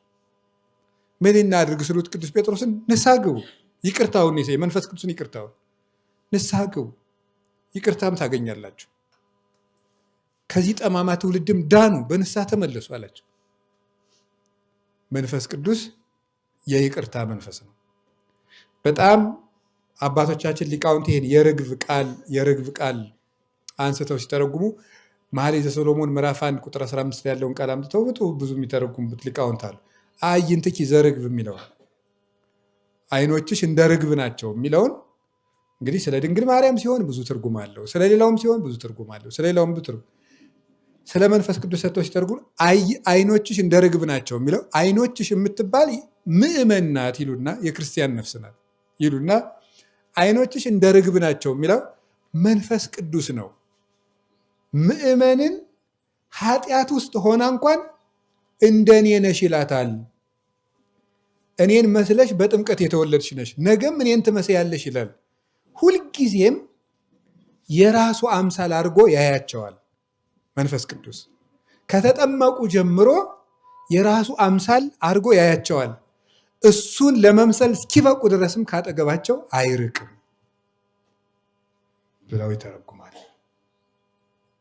ስለዚህ መንፈስ ቅዱስ አሁን ዛሬ እዚህ የተሰበሰብነውን በአጠቃላይ በክርስቶስ ክርስቲያን ተብሎ የተጠራውን እልከኛ ልብ የሌለውና ንስሐን የሚጠላ ለንስሐም የሚዘገይ ካልሆነ በስተቀር መንፈስ ቅዱስ ዛሬም ልጆቹ አድርጎ ነው የሚያየው። ጦጣ ልጇን ጦጣ አድርጋ ታያለች። ምኗ ነው? ልጇ ነው። ዝንጀሮ ዝንጀሮ አድርጋ ታያለች። ወፍም ወፍ አድርጋ ታያለች። መንፈስ ቅዱስም እንደ ራሱ አድርጎ ያየናል። የመጀመሪያ ጥምቀታችን ስለሚያይ እሱ ነው ዓይኖችሽ እንደ ርግብ ናቸው ብሎ የተናገረው። እንግዲህ መንፈስ ቅዱስ በእኛ ሕይወት ውስጥ እንዲህ የሚሰራ ከሆነ ከኛ ምን ይጠበቃል? 3 ነገር ተናግሬ ትምህርት ልጨርስ። አጭር ነገር ከኛ የሚጠበቀው ምንድን ነው? መንፈስ ቅዱስ በእኛ ሕይወት ውስጥ እንዲሰራ ምንድን ነው የሚጠበቅብን? 3 ነገር። የመጀመሪያው አለማሳዘን ነው። ኤፌሶን ምዕራፍ 4 ቁጥር 30 ኢታምዕዎ ለመንፈስ ቅዱስ ዘቦቱ አተቡክሙ አመድህንክሙ፣ እናንተን ከክህደት በለዩበት ቀን እናንተን ያከበሩበትን መንፈስ ቅዱስን አታሳዝኑት። መንፈስ ቅዱስን ማሳዘን ምንድነው? ዝቅ ብሎ መራራ ነገር በእናንተ ማይኑር ቁጣ ይላል። በተለይ መንፈስ ቅዱስን የሚያሳዝነው ቂም ነው። ቂምን ነቅሎ መጣል ያስፈልጋል። ክፉ ልቡና፣ ቂምና ቅናት፣ ምቀኝነት፣ እነዚህ 3ቱ አደገኞች ናቸው። ባለፈው በአብይ ጾም ስለ ቅዳሴ ስንማማር ተማምረንባቸዋል። እነዚህ ቅናት፣ ምቀኝነትና ቂም አደገኛ ናቸው። እነሱን ይሄ መንፈስ ቅዱስን ያሳዝነዋል። ምክንያቱ መንፈስ ቅዱስ ርግብ ነው። ርግብ ደግሞ ምንድን ናት? የዋህ። ርግብ የዋህ ናት። መንፈስ ቅዱስ የዋህ ነው። እኛ ቂመኛ ስንሆን ያሳዝን፣ አይገጥምም። ጠባያችን ከእሱ ጋር አይገናኝም። ስለዚህ ጥሎን ይሄዳል። መንፈስ ቅዱስን አታሳዝኑት። ሰምታችኋል? ቂም በመያዝ 2ኛ መቅደሱን በመጠበቅ 1ኛ ቆሮንቶስ ምዕራፍ 3 ቁጥር 17 ሰውነትን በንጽህና መጠበቅ ነው። ሰው 2 አይነት ንጽህና ይኖረዋል። መጀመሪያ ከተፈጠረ ጀምሮ የያዘው ንጽህና አለው። በኃጢአት አርፎ በንስሐ ያገኘዋል። እሱንም መጠበቅ። አንድ ሰው ንስሐ ከገባበት ቀን ጀምሮ ልክ እንደ 40 ቀን ሕፃን ንጹህ ሰው ነው የሚሆነው። እሱን መልሶ ላለማሳደፍ መጠበቅ። 1ኛ ቆሮንቶስ ምዕራፍ 3 ቁጥር 16 ላይ ያው ኢታምሩኑ ከመ አንትሙ ታቦቱ ለመንፈስ ቅዱስ፣ እናንተ የመንፈስ ቅዱስ ማደሪያ መሆናችሁን አታውቁም ወይ? ስለዚህ የመንፈስ ቅዱስን ቤት ደግሞ ማንም ቢያፈርስ እሱ ደግሞ እግዚአብሔር ደግሞ ያን ሰው ያፈርሰዋል ብሏል። ስለዚህ መቅደሱን መጠበቅ፣ በተቻለን መጠን በንስሐ ታጥበን ነጽተን ሰውነታችንን ከሚያረክስ ነገር መጠበቅ። 3ኛ እንጨት እየጨመርን እሳቱን ማንደድ። እንጨት እየጨመርን እሳቱን ማንደድ።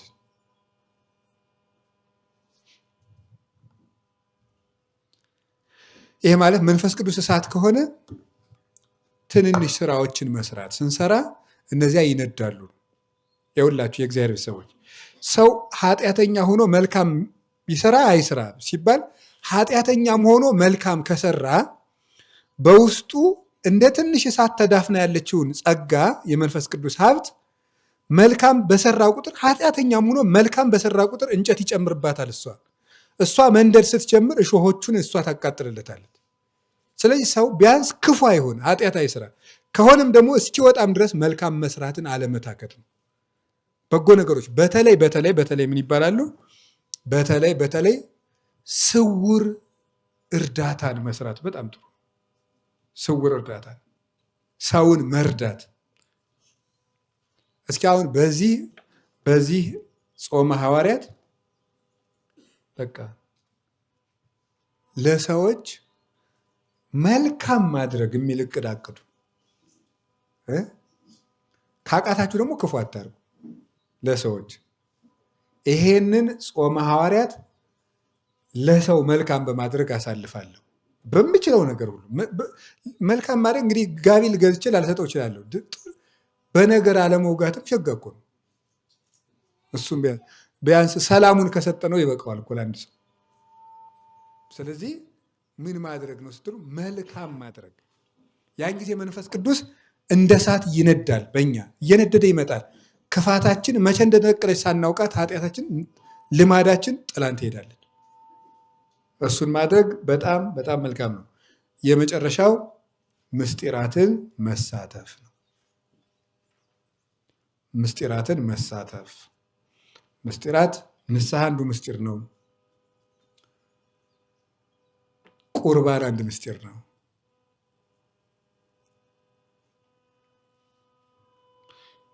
በዋናነት አሁን ለኛ የሚጠበቁብን እነዚህ ሁለቱ ናቸው።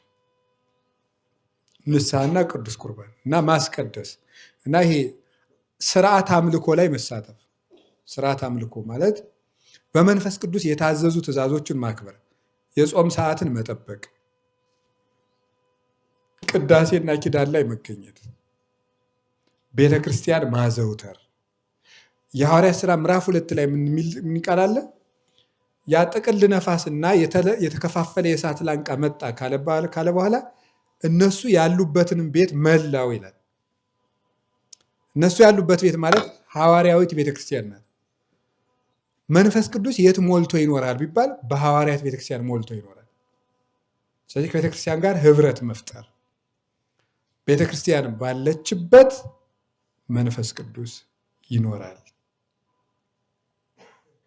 ወበህየ በውእቱ መካን ንኔጽሮ ለመንፈስ ቅዱስ በመካን ሀባ አለው ቦቱ አብ ወወልድ። ሃይማኖተ አበው ምዕራፍ 32 ቁጥር 39 ላይ ቅዱስ ባስልዮስ ዘቂሳርያ አብ መንፈስ ቅዱስ ባሉበት፣ አብና ወልድ ባሉበት ቦታ መንፈስ ቅዱስን በዚያ እናየዋለን ብሎ ይናገራል። በጌትነታቸው በእነሱ ስልጣን እናምነዋለን። እነዚህን ስናደርግ መንፈስ ቅዱስ ከኛ ጋር ይሆናል። የመጨረሻ ግን ቅዱሳንን መለመን ጥሩ ነው። ቢያንስ አንድ የምንማጸነው ቅዱስ ማበጀት ጥሩ ነው። አንድ የምንማጸነው ቅዱስ መንፈስ ቅዱስ ያደረበት ማለት ነው። መንፈስ ቅዱስ ያደረበት ሰው አንድ ቅዱስ። ከዚህ ሁሉ ታላቋ ድንግል ማርያም ናት። እንደምታውቁት ምንድን ነው የሚለው? ወመላ መንፈስ ቅዱስ ላይ ለኤልሳቤጥ፣ በኤልሳቤጥ ላይ መንፈስ ቅዱስ መላባት ይላል ሉቃስ ወንጌል ምዕራፍ 1 ላይ። በኤልሳቤጥ ላይ መንፈስ ቅዱስ የመላባት ከምን ጀምሮ ነው? ድንግል ማርያም እንዴት ዋልሽ ካለቻት ጀምሮ ነው። እመቤታችን ሰላምታ ስትሰጣት መንፈስ ቅዱስ በኤልሳቤጥ መላባት። ስለዚህ ድንግል ማርያም ድምጿ በተሰማበት ሁሉ መንፈስ ቅዱስ መልቶ ይኖራል እና አባ ጊዮርጊስ ዘጋስጫ የሚናገረው አንድ ጥሩ ነገር አለ። ምንም እንኳን ጎስቋሎችና የረከስን ብንሆን የድንግል ማርያምን ድምፅ ሁልጊዜ መስማት ጥሩ ነገር ነው። እውነቴን ነው የምናገር። ሁልጊዜ መስማት ምንም የፈለገ መራራ ቀን ብንውል፣ ለእግዚአብሔር የመረረ ቀን መራራ ሌሊት ብናድር፣ የድንግል ማርያም ድምፅ ግን መንፈስ ቅዱስን ይዞ ይመጣል። እሱም ውዳሴ ማርያም መድገም፣ ቅዳሴ ማርያም መድገም፣ አርጋኖን መድገም ነው። የእሷን ስም ስንሰማ መንፈስ ቅዱስ በዚያ ስም ላይ አድሮ ወደኛ ይገባል። ማርያም ደህና አደራችሁ ብላ መንፈስ ቅዱስ በደጅ አይቀርም፣ አብሮ ይገባል። ከእሷ ድምፅ ጋር መንፈስ ቅዱስ አብሮ ወደ ሰው ልጅ ሕይወት ይገባል። በውስጣችን ለኤልሳቤጥ ጽንሷን፣ ለእኛ ልባችንን ይቀሰቅሳል። መንፈስ ቅዱስ በድንግል ማርያም ድምፅ ይገባል። በሴቲቱ ድምፅ በኩል በሔዋን በኩል መንፈስ ቅዱስን እንዳጣ ነው፣ በሴቲቱ ድምፅ በኩል መንፈስ ቅዱስ ወደዚህ ዓለም ገባ። ስለዚህ እንደዛ ስናደርግ፣ ምክንያቱም እሷ ላይ ኢየሱስ ክርስቶስ አለና እና አባ ጊዮርጊስ ብሎ ይናገራል። ነፍሴ ትፈቅድ ገቢረ ትእዛዙ ለእግዚአብሔር ወፍትወተ ሥጋ ይህይላ። ነፍሴ የእግዚአብሔርን ፈቃዱን ልትሰራ ትወዳለች፣ የሥጋ ፈቃድ ግን ይሰለጥንባታል፣ ያይላታል ብሎ ከዚያ በኋላ ነገር ግን ብሎ እመቤቴ ሆይ እንደኔ ያለ ኃጢአተኛ የለም፣ እንዳንቺም ያለ ንጹሕ የለም፣ እንደ ልጅሽ ያለ መሐሪ የለም ይላል። ስለዚህ ይህንን ስንል መንፈስ ቅዱስ በእኛ ላይ ይመጣል። ይገርማቸዋል። ዛሬ በቅዱሳን ሐዋርያት ላይ መንፈስ ቅዱስ እንዲወርድ ማዕከል ላይ ሆና የነበረችው ድንግል ማርያም ናት። መንፈስ ቅዱስ በሐዋርያት ላይ ወረደ ከማለቱ በፊት ከኢየሱስ እናት ከማርያም ጋር ሐዋርያትም ለጸሎት ይተጉ ነበር ይላል። ይህን ከተናገረ በኋላ ምዕራፍ 2 ሲደርስ መንፈስ ቅዱስ ወረደባቸው ይላል። ከድንግል ማርያም ጋር የተጋ ሁሉ መንፈስ ቅዱስ ይወርድበታል። ስለዚህ ምንም ብንሆን የእመቤታችንን ድምፅ ሳንጠራ መዋል የለብንም በፍጹም። ደግሞ ጆሮአችን እየሰማው ብናነበው ሸጋር። እንዲያው አርጋኖን የያዘ ሰው ቢኖር አነበው ነበር። አለ የያዘ ሰው አለ? ንጽሕፍን ከዘንተ መጽሐፈ ዘይሰማይ ውዳሴ ወመሰንቆ መዝሙር ወእንዚራ ስብሐት በአስተብጽኦ ድንግልና፣ የድንግል ማርያምን ድንግልና በማመስገን የመዝሙር መሰንቆ የምስጋና እንዚራ የሚሆን አርጋኖን የሚባል ይህንን መጽሐፍን እንጀምራለን። ወነጊረ እበያ ወአክብሮ ስማ ወሰብሖ ቅድስና ወግናይ ለንግሳ ለቅድስት ወንጽሕት ወቡርክት ማርያም። ስሟን ማክበርን ቅድስናዋን ማመስገንን ለእመቤትነቷ ማገልገልን ንጽሕት ቡርክት የምትሆን ድንግል ማርያምን ማመስገንን እንጀምራለን። ድንግል ወላዲተ አምላክ እንተይቲ ሐመረ ወርቅ እሞገዳ አስራብ እንተይት ተሐወክ። ይሄ ሐመረ ወርቅ እሞገዳ አስራብ እንተይት ተሐወክ ከዚህ ዓለም ከሞገድ ፏፏቴ የተነሳ የማትታወክ ከማይበሉ ብዛት የተነሳ የማትታወቅ የወርቅ መርከብ ወራግናት ያኒ ሀብለ ሥላሴ ዘይትበተክ መቅዘፊዎቿም የማይበጠስ የሥላሴ ሀብል የሆነላት የድንግል ማርያም ወይቲ ካይበ አምደ ባሕሪ እማይለ ነፋሳት እንተ ኢትትነከነክ ከነፋሳት ጽናት የተነሳ የማትነቃነቅ የቆመች የዕንቁ ምሰሶ አልቦቱ ድቀት ወይትንታኔ በዘባቲ ያሰምክ ከሷ ተጠግቶ የቆመ ሰው ፈጽሞ ውድቀት የለበትም። አርሁ እግዚኦ አናቅጸ ልቤ ለገብርከ ከመይባ ርግብ መንፈሳዊ ጰራቅሊጦስ ከመያልበወኒ ኃይለ ቃል ዘበይንተ ውዳሴሃ ለዘበይዋሄ ለንተ ተመሰለት ርግበ በቅንነቷና በየዋህነቷ በርግብ የተመሰለች የድንግል ማርያምን ክብሯን ለመናገር ኃይለ ቃልን ይገልጽልኝ ዘንድ ርግብ መንፈሳዊ ርግብ ጰራቅሊጦስ ወደ ልቡናዬ እንዲገባ አቤቱ ፈጣሪዬ የልቤን ደጆች ክፈትልኝ። አርሁ እግዚኦ መሳክዋይ ዛኔ ከመያጽም ለሆሳሰ ስባት ያለ ድንግል ዘይደምጽ መንፈስ ቅዱስ ከመንፈስ ቅዱስ የተነሳ ከፍ ብሎ የሚሰማ የድንግልናዋን ለሆሳስ ሹክሹክታና ምስጢር እሰማ ዘንድ አቤቱ የጆሮዎችን መስኮት ክፈትልኝ። የድንግል ማርያም ድምጿ ሲሰማ መንፈስ ቅዱስ በዚያ ስለሚገባ ነው። ክስት እግዚኦ ጽላሌ አይኔ ከመይራይ ምስጢራተ ዘወለተ ብርሃን ያችን የብርሃን ልጅ የድንግል ማርያምን ምስጢር ያይ ዘንድ አቤቱ የአይኔን መጋረጃ ግለጥልኝ። ወካዕበ ክስት አፉየ ለስብሐተ ድንግልና ለእመ እግዚአብሔር ጸባዖት አሸናፊ እግዚአብሔርን የወለደች የእሷን ምስጋና ይናገር ዘንድ አንደበቶችን ግለጥልኝ። ዘከሰት ካፉ ለዕዝራ 40 ጽባሕ እንዘ ያስተጋብ እስከ ይፈጽም አጽሕፎ ቃላተ ኦሪት ወነቢያት ዘወአየ ናቡከደነጾር ንጉሠ ባቢሎን። የባቢሎን ንጉሥ ናቡከደነጾር ያቃጠላቸውን መጻሕፍት አጽፎ እስኪጨርስ ድረስ 40 ቀንና 40 ሌሊት የጽዮንን ምስጢር እስኪናገር የዕዝራን ልብ የከፈትክ አምላክ አቤቱ አሸናፊ እግዚአብሔርን የወለደች የድንግል ማርያምን የድንግልናዋን ክብር እናገር ዘንድ ልቡናዬን ክፈትልኝ። ወከማሁ ሊታኒ ረድአኒ ለወጢነ ጽፈ ውዳሴሃ ለመራተ አብ የአብን ሙሽራ የድንግል ማርያምን ምስጋና እጀምር ዘንድ አሰልጥነኝ እርዳኝ።